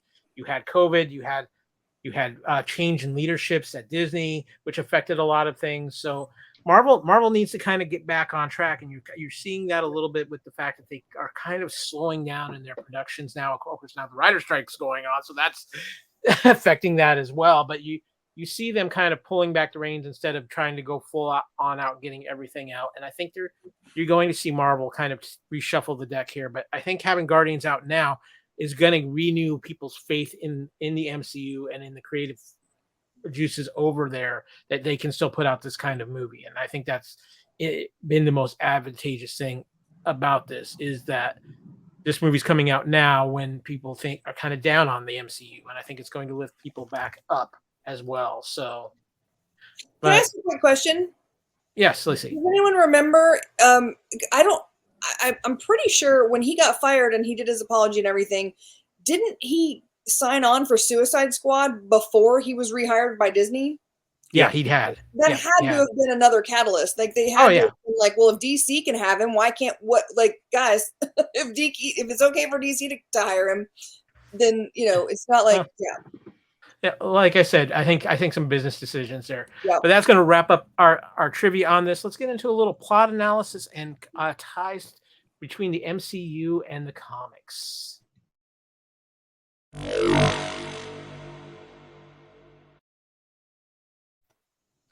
Okay, guys, I want to say on one of the big things with this movie that I think is very important. And it's actually been kind of one of the biggest comic ties throughout the Guardians run, is a lot of this Guardians of the Galaxy version has been based on the popular run by two comic writers, Dan Abnett, who in 2008 wrote what is kind of the run that defined the modern version of the Guardians of the Galaxy, which James Gunn took.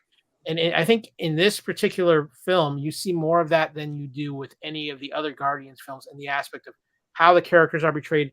The uniforms they are wearing as the Guardians were right from that run and pulled right from that running. So you have that classic look.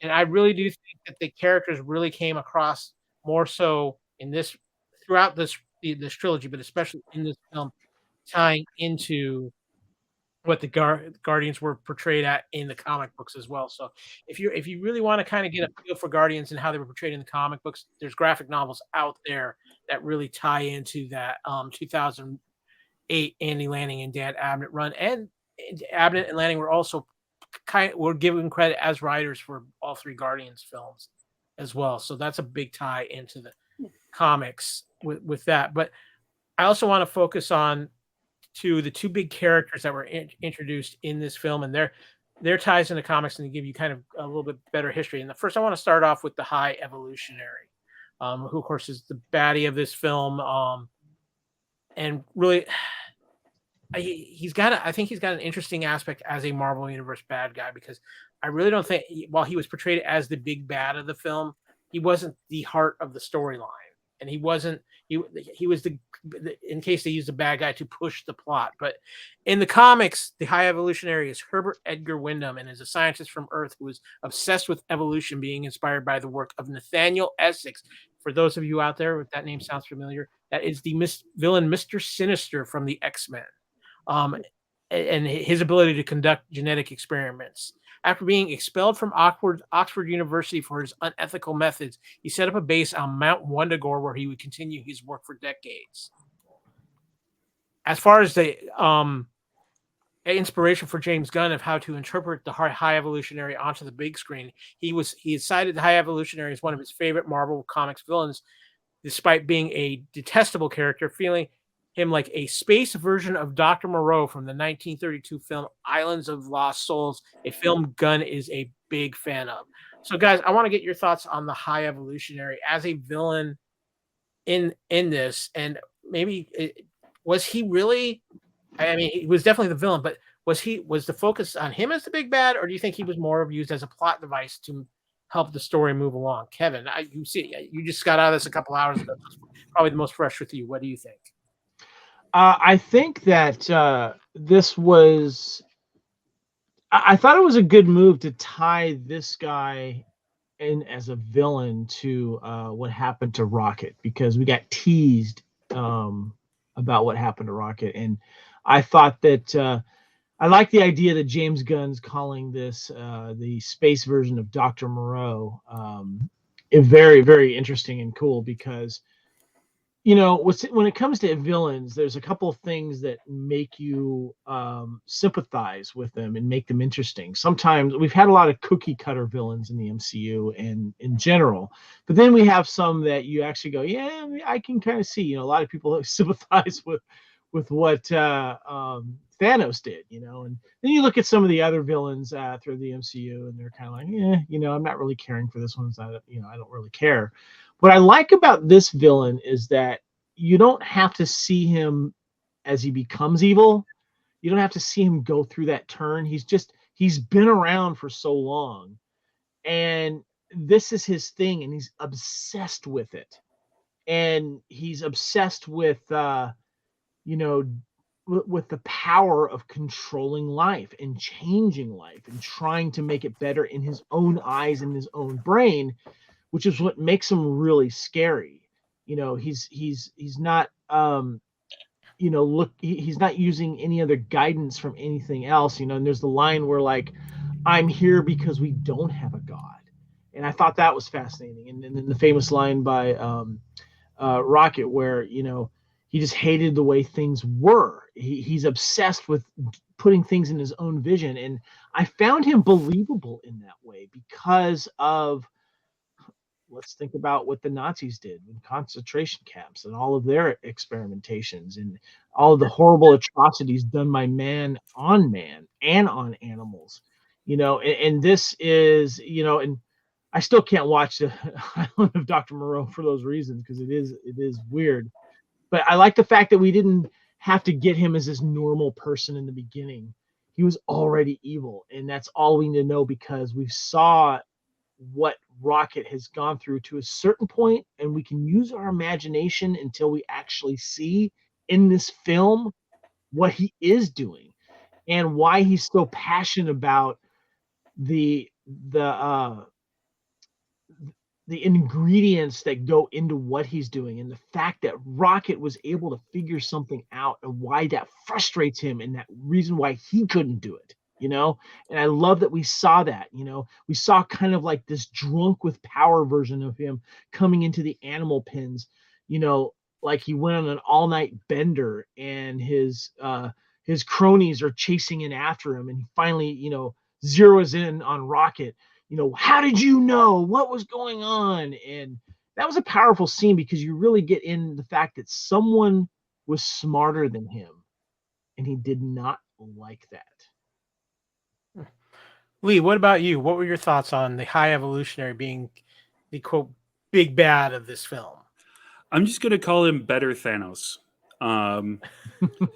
because we get cutscenes, just like a couple of them in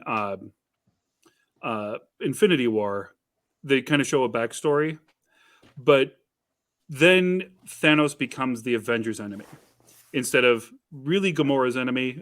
She kind of helps assist. She kind of gets sidelined and lets the original Avengers finish the cycle, which I understand from a narrative purpose. Yes, that makes more sense. But if it had been Gamora and Nebula killing Thanos, that would have been great. I do think, the Dr. Moreau, that scientific detachment from the subject, which is necessary in experimentation. You have to be kind of fascinated by what you observe, and you have to, be clinical about it. I think that detachment taken to the extreme like this was very nicely done. I do love the Lobot guys that he's got hanging out on either side of him. Anytime I see that head thing, all I can think of is Lobot from Empire Strikes Back. And I do like that. I think, yes, he did drive the plot. And I do think that he is somebody that the galaxy needs to be protected from, needs to be guarded from. And I like the idea of doing that. Getting back to the Thor thing, though, like, we already know that there are multiple gods. So that there isn't one. It's like, well, we do know there is one. They just are kind of stupid and absent-minded, but they're there. So that line didn't land as hard in the reality of the MCU, but the hubris and the idea of kind of creating something better, but also the ability to just completely trash it, to burn it. You know, whether it's the kangaroo person that's just a little too aggressive, or an entire planet full of bat people in New York, I guess we can call it. So that's kind of where I stand. He was a better Thanos. And we have more of a sense of how bad he was. Lacey? You know, I think that the scariest villains are the ones who are true believers. He really believed in what he was doing. He believed that he was doing the right thing. He believed he was trying to create something that was perfect. And that's what makes him so scary. And I think that it's very similar to Thanos. I mean, he truly believed in his mission. And then once he was done, he was fine with being killed. He was like, hey, I did what I came to do. I'm good. I think that Kevin hit the nail on the head when he kind of mentioned the whole Holocaust and the first flashback, when they have just those quick flashes, you see him getting the tattoo, and that immediately took me to Holocaust. And then, you know, with all the experiments and stuff, that just, you know, made me think of the whole Dr. Mengele thing. And I think that's another reason it doesn't just, kind of give you the visual of animal cruelty. It also like takes you into, we all know that this horrible thing happened, and it was so horrible that people, you can't express the horrors, like you can't understand it. And so seeing little flashes, I think that this guy is one of the worst ones that I've seen, just because I completely disagree with his methods. Not that I agree with Thanos, but I mean, the concept of experimentation is so brutal and so visceral. I mean, at least Thanos was like, snap, everybody's gone. It wasn't meant in a vicious way. But even the character, Nico Santa, the guy on the right, the recorder, yeah. The recorder, yeah. Even his character, at one point he's like kicking the cages and bashing against the cages to make them be quiet. So he wasn't as removed scientifically, as one might, want someone to be if you're actually trying to do good. If you're actually going to do this so that you can make a perfect place or whatever, And also the concept of a utopia. It might be a utopia for the first however many years, but like he said, all of a sudden there's a squid man selling meth to cockroach people because of the nature of not humanity, but Well, I think there is a nature of humanity there, because he is basing his world off of Earth, and he talks about that, with the art and the creation of the human race, but the imperfections as well. And I think that's one of the things. What I really like with the dictionary here was the High Evolutionary is going to be a hard character to adapt from the comics to the film. But what I think they did is they made the High Evolutionary kind of his own thing in the film. But there's some moments where they talk about the other species he's created, and they're all things tied into stuff he had done in the comics. So I think they handled that in a very interesting way. Kevin, what was the Earth that he created? What was it called? Counter Earth. Okay, Counter Earth. I thought it was funny because you mentioned, like, I did visit your world a while ago, and I'm like, 1970s, right? Because everything was like 1970s, which I thought was kind of funny. What makes a good villain too is the villains around him, and I want to give a shout out to the recorders here. I'm becoming a huge fan of Miriam Shore. I've been watching her recently in my rewatch of the TV series Younger, and she plays Diane. But you go back and she's got an extensive, acting career, and she was in Hedwig and the Angry Inch, and a bunch of other films. And then Nico Santos, of course, recently I was going like, that's a guy from Crazy Rich Asians, and so I want to give a shout out to him. But I like the fact that Recorder Vim, played by Miriam Shore, that she's starting to question, and she's the first one that really has the courage to turn on him. And I thought that was a really cool move. And then he just does his kind of like, big, you know, being bomb or whatever you want to call it and kills everybody. But I thought that was a really interesting scene to get a quick little redemption of the people that were working underneath him. And they're like, yeah, this guy's gone crazy. As short-lived as it was, I thought it was cool. Now, the High Evolutionary wasn't our only quote unquote villain in this movie. And this is, for a lot of comic fans of the MCU, this is the character that's brought in a lot of controversy of how they portrayed him. And I'm talking about Adam Warlock.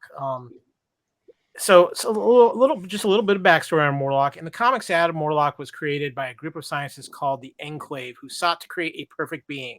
He's been a member of the Guardians of the Galaxy and an enemy of both Thanos and of the Magus, a future evil version of himself. In the comics, Adam Warlock carried a staff that featured a bird head and wings at the top. The same bird design can be seen on some of the Analax battery containers on the Sovereign's planet.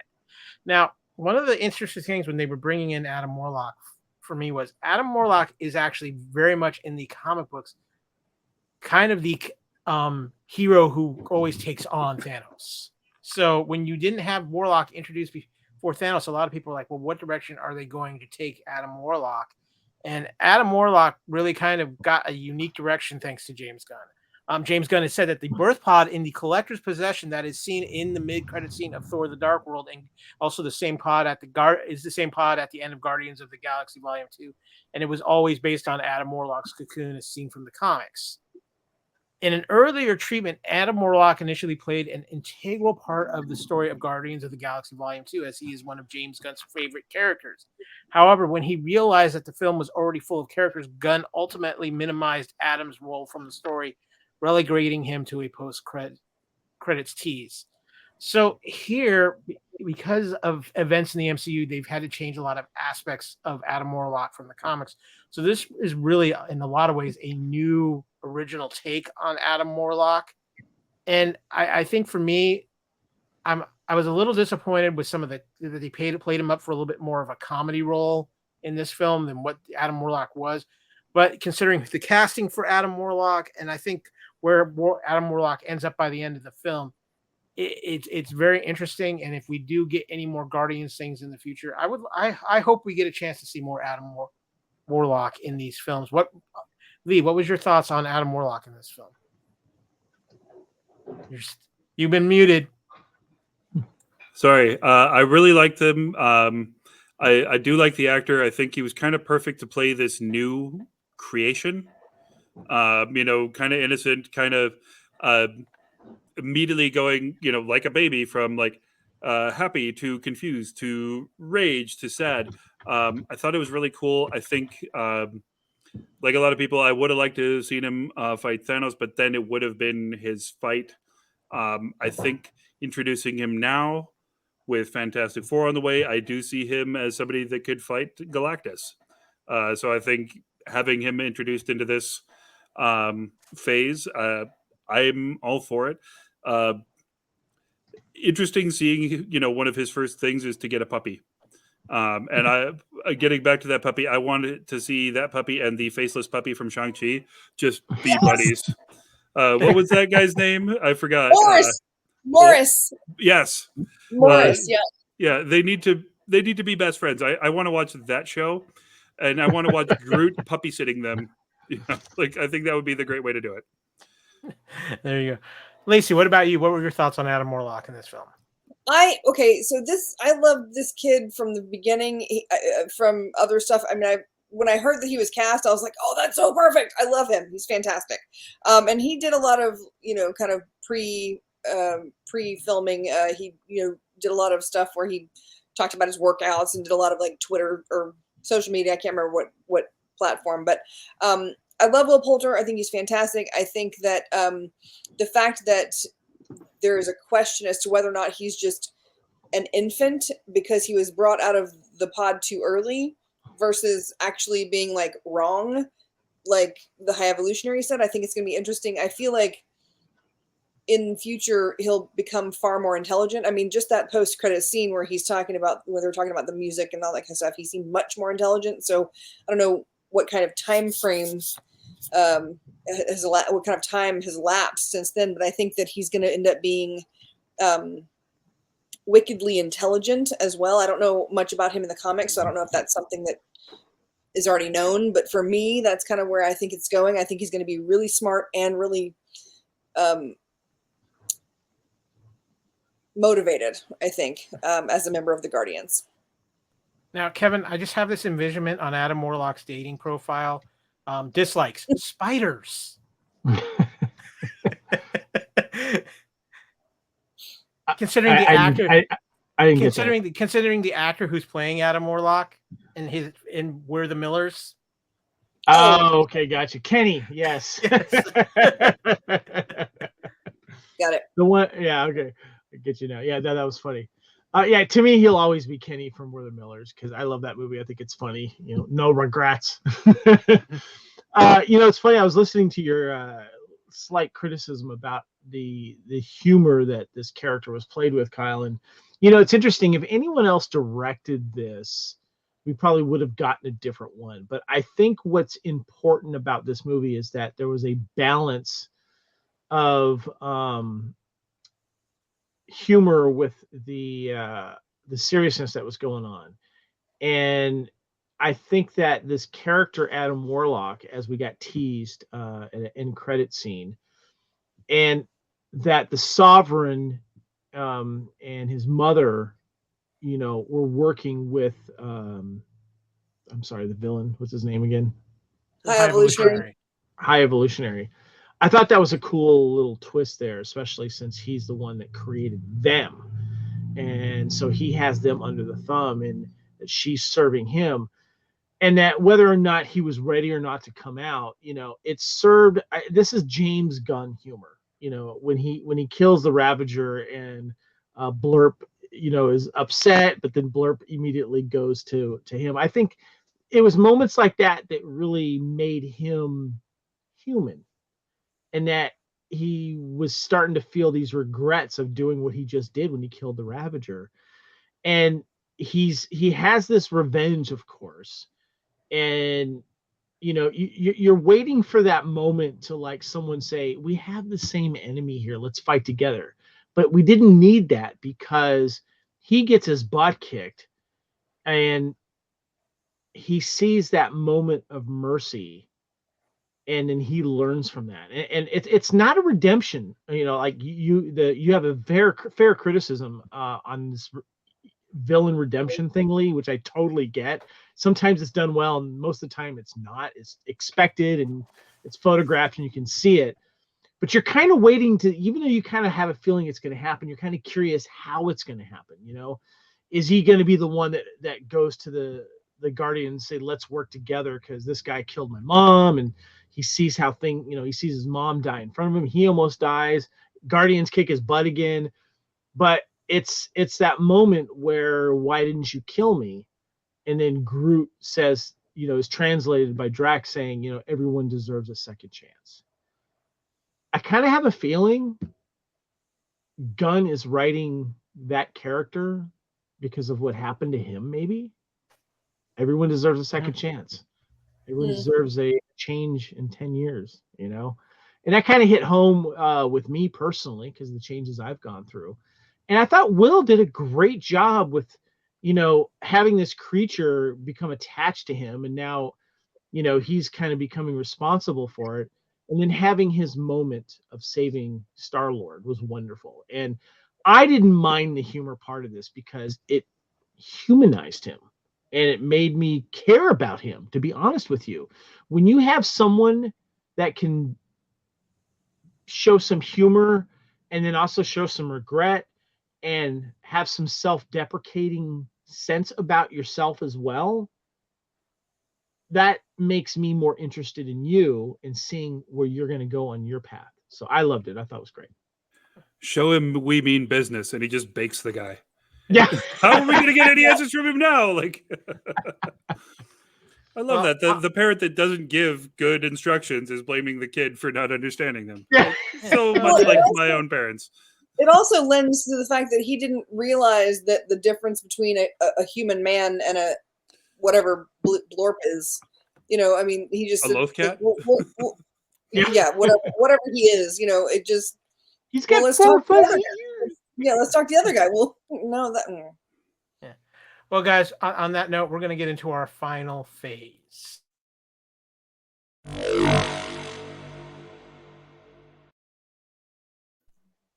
Now, normally our final phase, we give our final thoughts on the film, and we will get to that. But we are talking a Guardians of the Galaxy film, which means that there's another very important aspect we need to discuss, and that is the soundtrack of Guardians of the Galaxy Volume 3.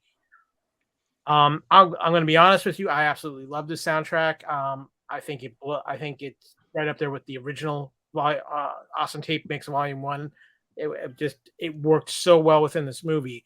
The track mix for Awesome Mix Volume 3 was revealed on April 2023 and was made available on Spotify and Apple Music on April 3rd as part of a larger Guardians of the Galaxy, the official mixtape playlist, which also featured songs from the previous two films. Awesome Mix 3 was released by Hollywood Records on CD and digital download on May 3rd, 2023, as also a 12-inch 2 LP vinyl on May 5th, and cassette will be out on July 7th, Kevin. Did you say cassette? Did you say cassette? I said cassette. Yes. So where's my 8-track? I want an 8-track. Yeah. I'm gonna run down the track list here real quick. We have Creep. You said Creep real quick. Yeah, exactly.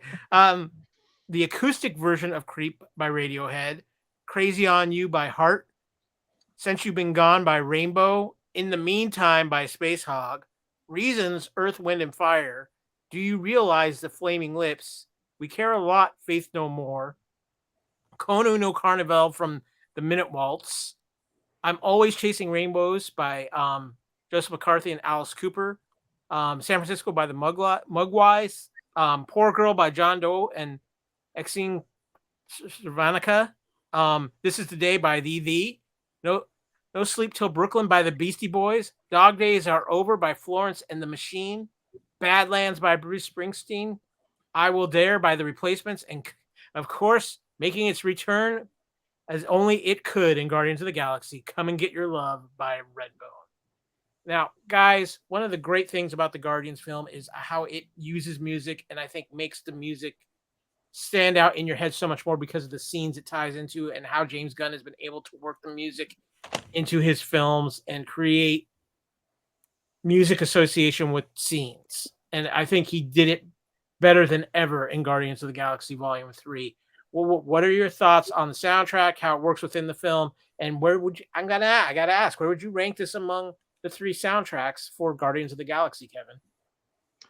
I'm gonna go, the first one holds a special place in my heart. I played it in the car with Camille, and she loved the soundtrack. And there are certain songs that come on. Her favorite was Cherry Bomb. But every time I hear Come and Get Your Love by Redbone, she would purposely sing it out of tune. Come and get your love, come and get your love, come and get your love now. And I always bring it up with her. She laughs about it. So I was glad that it came in, because that song was the first one we were introduced to when Quill is walking around and picking up those rats and singing them into him and kicking them around. That's the song that's playing. So it's nice that comes full circle. I loved how it started off with Creep, and you had Rocket singing along to it. And it took me back to the 90s when I first heard that song. And I remember playing that in my little apartment in downtown Santa Barbara, learning it on guitar, being depressed about something, just feeling all the vibes. And I was just feeling that moment with Rocket so well. And I think too, and I remember the song Since You've Been Gone by Rainbow, I think is probably the one that stands out the most. You hear it in the trailer, but they just play like a shorter version of it. It's like Since You've Been Gone, and you're not sure, like, is that some new version of Kelly Clarkson, Since You've Been Gone? And then you hear it more later on. You're like, okay, that's Rainbow. And of course, you don't know who Rainbow is. A lot of famous musicians in front of that, including, I think, Coverdale, but definitely Ronnie James Dio. A bunch of famous musicians have kind of gone in and out of that band. It's a classic 70s, early 80s band, legendary of the people who have been in that band. Dio being my favorite, of course. And then you always love that song when they're getting ready to kick some ass. And I really think that No Sleep Till Brooklyn by the Beastie Boys was the perfect song, especially when you see like that song kick in right when Rocket decides, I'm taking control. I'm going to end this on my terms. Everyone turns on their heels, heads out there, and then Gamora's like, oh, I guess I got to go. And the other one, too, because it really stands out with the visuals and the sound and the slow motion of them in their spacesuits, I think it was Space Hog in the Meantime. Because you may not know the song, you may not know the band Space Hog, but everyone's heard this song, and it was such a hit because it's got such a really cool hook to it. Those are the ones that jump out to me. Lacee. I'm the last person to ask when it comes to music. I recognized 3 songs. Beastie Boys, of course. Love the No Sleep Till Brooklyn when they're getting ready to, get to business. I recognized Creep, and I recognized the Heart song. I don't even Crazy remember. on You. Yeah, Crazy on You. I think that anytime you've got the Beastie Boys, like Beastie Boys are always kind of the best go-to when it comes to like creating chaos or like, getting pumped up. So I think that's probably my favorite song on the soundtrack. But I'm not really a music person in general. I think that the first Guardians, I knew every single song. I loved every single song. It was kind of the perfect soundtrack to me. Before that, it was Knight's Tale. But that Guardians Volume 1 knocked Knight's Tale out of my favorite soundtrack spot, and I think that it's still there. This one didn't really hit me as much as the first film. Lee, what about you? I like this one. I do think that the first one was best just because it set a standard that the others could only meet. You couldn't really exceed that. I really liked using No Sleep Till Brooklyn. I love the Beastie Boys. They should have had Intergalactic for the fight. I think that would have been just the good the choice. Back and forth Good on choice. It. Nah, don't you tell me to smile. If we take a chance, make it worth your while. Like that would have been keeping the rhythm into a fight with that.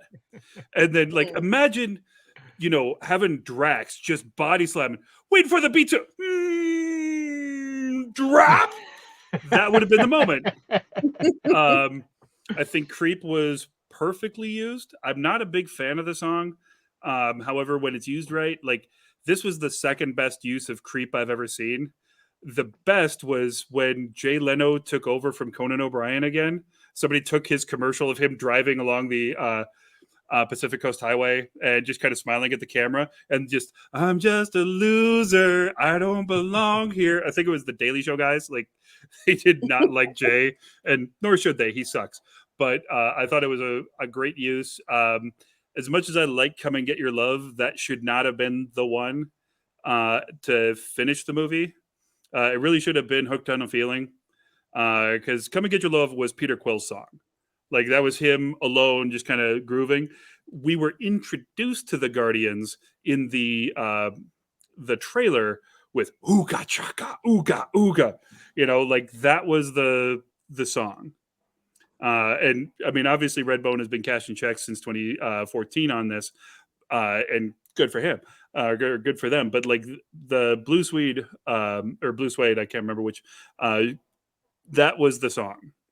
That probably should have been the end of it because that was how it started. But that's just me. I think for me, using In the Meantime by Space Hog, you talk about a song that fits characters. That song is just perfect for the Guardians of the Galaxy universe, and I was so glad they did it. I agree with Kevin what you said about Since You've Been Gone and the use of that song as well. And I gotta love at the end when they use Dog Days Are Over as they're kind of all celebrating in nowhere and dancing, and it just fit so well with that. But again, I think Volume 1 is always going to be special because it was I still believe Guardian of the Galaxy Volume 1 kind of was the rebirth of movie soundtracks in the modern era. But I really think this one is on a near level with that, which is how it incorporated in the scenes, incorporated in the film, and how I can listen to some of these songs and just recall that scene right then and there. It just makes it something special. And it's something that I think James Gunn has perfected, is the use of music in his films. So I'm curious to see what he's going to do with some of DC films going forward on that as well. I think that's going to be interesting. But guys, we need to wrap this thing up. But I want to give everybody a chance to give us some of their final thoughts and maybe give us an idea or two that we may not have hit on this podcast. Lacey, I want to start with you on this. What are your final thoughts on Guardians, and anything else you want to throw out as we wrap things up here? It was one of those things that the first time I saw it, I was just a wreck. I bawled the whole way through, like, all the animal stuff and all that, the almost deaths and all that kind of thing. The second time I saw it, it felt like saying goodbye at the end of summer camp. Like, this is the third volume. It's not going to, like, we're not going to see them as a group again. And we know that this is kind of the wrap up. And so I kind of like got more nostalgic about it the second time I saw it. I do love the fact that the last thing we see is Greg Henry reprising the role as Jason, and them sitting there talking, and the newspaper he's reading says alien abduction, Kevin Bacon tells all. It's just perfect. And I think that that's going to make people go, anyone who didn't see the special is going to go, what? And then they're going to send people back to see the special again. So I enjoyed it. I really did. I think that as a trilogy, it's probably one of my favorites. And I think in the MCU, it is my favorite group of people in the MCU. That's fair. Lee, what about you? Love this one. I think that it can work on its own, but I think that it is improved with the stuff that comes before, which is really tricky writing. I mean, if you didn't have Endgame and Infinity War, you could still kind of have this story. But, as we kind of talked about, like, that trauma and like everything that they lost in that still plays in there and still adds to this. I think it was beautifully done. I do like that they didn't have any crossover from the other franchises. And I think it was a bit more deserved than the way that they kept Black Panther isolated, for lack of a better term. Because there's a good reason that they wouldn't see, like, it's different being on the same planet than being, billions and billions of light years away from someone.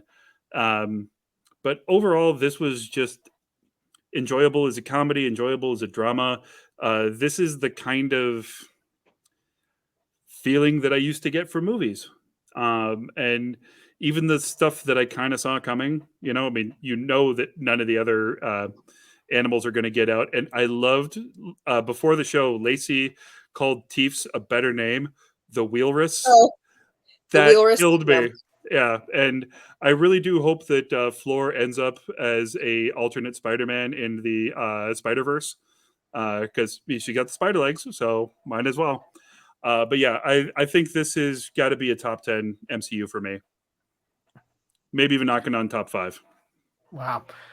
Kevin, what you've seen it more recently than any of us as far as your second viewing goes, and so it's still pretty fresh in your head. What are your final thoughts on this film? And I'm curious, where the Guardian trilogy, where does it stand in the MCU?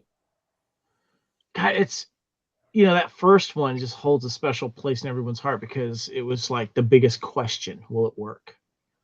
And we got a good tease when those first trailers were coming out, and we're like, okay, I think they got something here, and they proved it right. The gamble worked. But this movie doesn't work without number one. This movie doesn't work about what happened in the other films. But we had that number two that is divisive. A lot of fans are split on that one, and it's not everyone's favorite.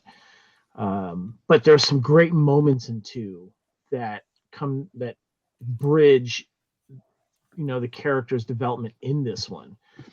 And I've been very critical on Phase 4, and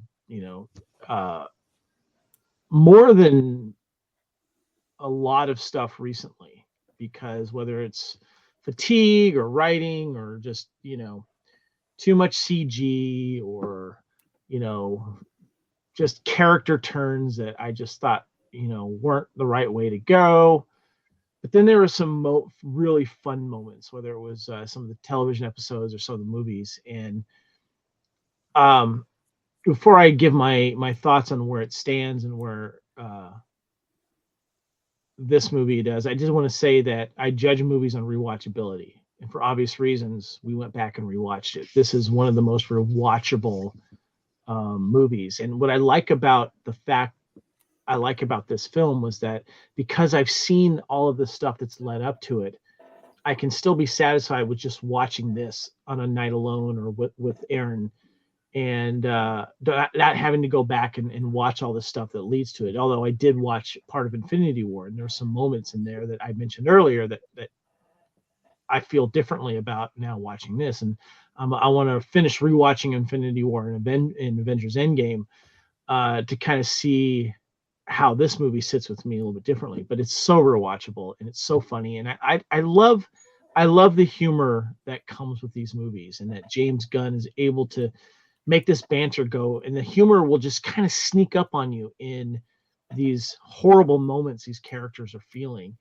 And what I like about the humor that James Gunn's been able to do is that you go through this crappy moment or this moment that's making you cry, and then he makes you laugh again right away. And I'm looking back at all the other films. I'm like, I don't know what other films in the MCU do that as well as what he's been able to do with these films, And I want to just cut to the end credit scene really quick. I missed part of the dialogue when I first watched it, when Quill is having breakfast, and he's what was the T-shirt he was wearing? The Freakios, or what was that T-shirt? I think it was that short cartoon from the Freakazoid. Freakazoid, yeah, whatever it was. I just thought that was kind of funny, but knowing the whole thing about mowing lawns. Mm-hmm. I was doing that for my mother-in-law. We were at the house we were living at while we were raising Camille after we lost her mother. And it was a huge, gigantic lawn, the backyard too. And that was such a Georgia neighborhood that he was walking through. And there's a thing about mowing lawns in certain states, and especially in Georgia, because they don't have the curbs, and you got the families that have like the driving lawns. I had the old school pull the cord, fill it up with gasoline thing, and I just like how he just made the joke about, I'm going to mow the lawn and he's going to watch again, I just thought that was so freaking funny. Just a little human moment between him and his grandfather I thought was great, because he's catching up on chores,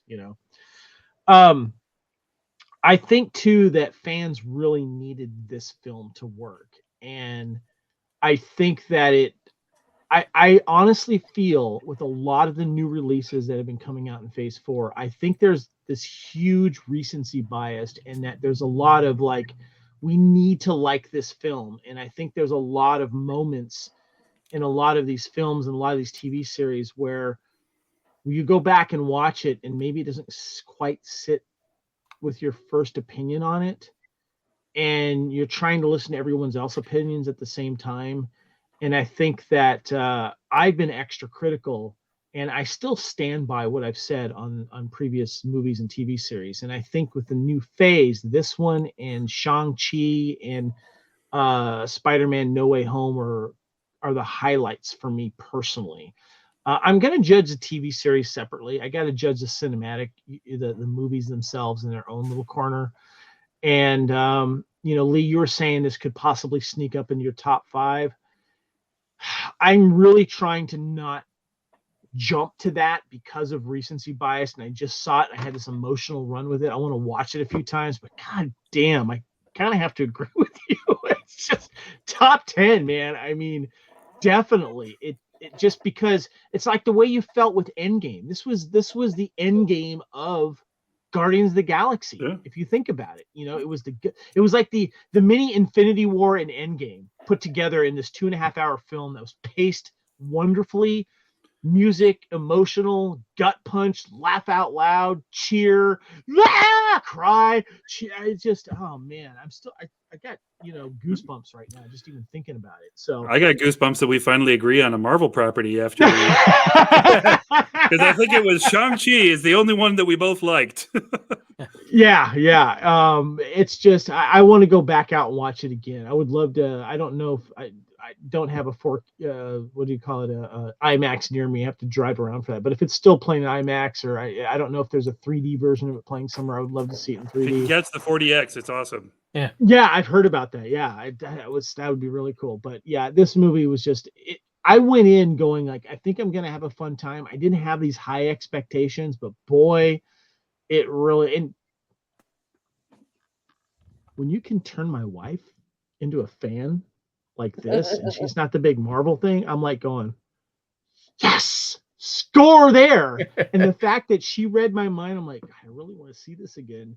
And then she goes, hey, if you want to see Guardians again, I'm all for it. I'm like, yeah, score. Anyway, wonderful, loved it. Yeah, it could creep into the top 5. I'm gonna let it sit before I make a final decision, but definitely top 10. So for me, I mean, I love this movie, and I look at this movie in an interesting way as far as the importance of the movie itself, because I truly believe this film really does finally close the chapter on anything from the Infinity War saga. This closes out the last bit of these characters. Everybody's story has been told, and I think everybody is now officially moved on into, as we have technically started phase 5 with Ant-Man and the Wasp: Quantumania. We are now at a point where everything from Infinity War is closed. The book is done. This Guardians of the Galaxy film kind of wrapped that up. Now, obviously, I think it was a goodbye to a lot of these Guardians because the actors have said they're ready to move on. Dave Bautista is done with it. Zoe Saldana said she needs a desperate break from franchise films, and I can understand why. She still has some Avatar stuff to do, but I think for a lot of these guys, we are going to get a break from them. However, as at the end of the film, the legendary Star-Lord will return. So there are more plans for Chris Pratt, whether it's maybe putting him in something, maybe he has an appearance in the Marvels, or obviously with the bigger Avengers films coming down the line in a few years, or you never know, he might do a Star-Lord thing for Disney Plus. Anything is possible at this point. But as far as the trilogies go, for me, I think the Guardians of the Galaxy trilogy is the most fun trilogy of the MCU that we've had to this point. I'm not going to say it's the best one, though, because for me, the consistency of the films, if you're going to look at the trilogy and the quality of the films throughout the trilogies, because I have my issues with Guardians of the Galaxy Volume 2. I still think the Captain America trilogy of films, Captain America, the First Avenger, Captain America, the Winter Soldier, and Captain America Civil War is still the best trilogy in the MCU. But that is just my personal opinion. Guardians is right up there at number 2 without any doubt, and it is the most fun of any of the trilogies in the MCU. So that's kind of where I stand with that. And I think it's now going to be a very interesting time going forward, because I really think now is the time where we truly are going to start moving forward into the next big storyline of the MCU, even though Marvel has a few issues to work out before we get to that point, including, unfortunately, some real life events that might be affecting certain actors in the MCU. And we will deal with and discuss that at a later time when we have more clarity on that particular issue and what could happen and how it might affect. But overall, Guardians of the Galaxy for me, I think it might finish in my top 10 of MCU films now as well. I think it's about time for a revisit of the MCU countdown list. But it was a lot of fun. I think it was a great way to say goodbye to some good friends, and in a way, hoping that they come back in another fashion or form. And James Gunn, even today, went on record saying he would love to see a Guardians of the Galaxy Volume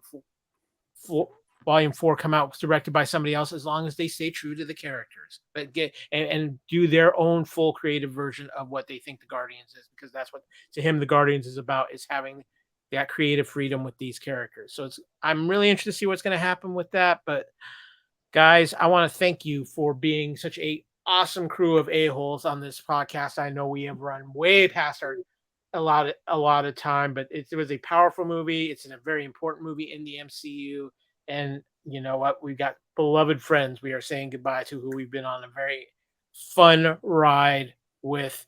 Now, next up on True Believers, we will be a small little break, but come June 15th, it's time to return to the world of Disney Plus, because Secret Invasion, the Sam Jackson-led show, comes out, and we will be covering all things Secret Invasion. I am very excited about this, Kevin. Kind of has a little bit of that Winter Soldier vibe for me, and I'm really excited to get back to that kind of vibe. Yeah, I'm excited. I'm curious to see where they're going to go with that and how it's going to be resolved. And Sam Jackson coming back, I'm guessing probably one last time, if you don't count the Marvels film. I think it's cool, so I'm excited. I'm just waiting for the line of will somebody please get all these mother effing scrolls off my mother effing planet. Lee and Lacey, I gotta ask you just real quick. You have anticipation for Secret Invasion, Lee? I hope that we get kind of a dark again. I'm not muted. Okay, good. I hope we get a dark storyline. I hope that it's as gritty as it looks. We touched on it with the Winter Soldier. We touched on it a bit with what's his name from Captain America 3, the Baron Zemo. Oh, Baron Zemo, yes. I would really like to see that, and I would like to see, they've laid some breadcrumbs, like I can't eat my toast cut diagonally. I'd like to see like the idea of like, okay, which was the real Fury, which one was Space Fury, which one was, and maybe like, okay, were some of these people faking? What's going on there? I think that if it's done well, it can really mine a dark spot. And we've already kind of touched on the ways that the governments can go bad. Obviously in Black Panther, we see some pretty bad U.S. government people trying to take things over, and French government people. And I think getting to the heart of that gets back to those Civil War and Winter Soldier ideas that were never fully resolved. And I think this could be the resolution, and I think Nick Fury is the guy to do it. Yeah. Lacey, what about you? Are you anticipating Secret Invasion? I don't know much about the property, and I have a tendency not to watch trailers just because I know I'm going to watch all the MCU stuff. I'm going to watch all the Marvel stuff or the Star Wars or whatever, like the bigger properties. So yes, I'm excited. I have no idea what I'm looking at going into it. So I'm just happy to be like, surprised. Yeah. Oh, fair enough. But guys, this has been a great episode of True Believers. Just real quick, a little bit of business. You can find the True Believers show on, of course, the Fandom Podcast Network YouTube channel for the video feed, and of course, for the audio podcast feed. You can visit our homepage at fpnet.podbean.com or any of the great podcast catchers out there, including iTunes, iHeartRadio, and Spotify.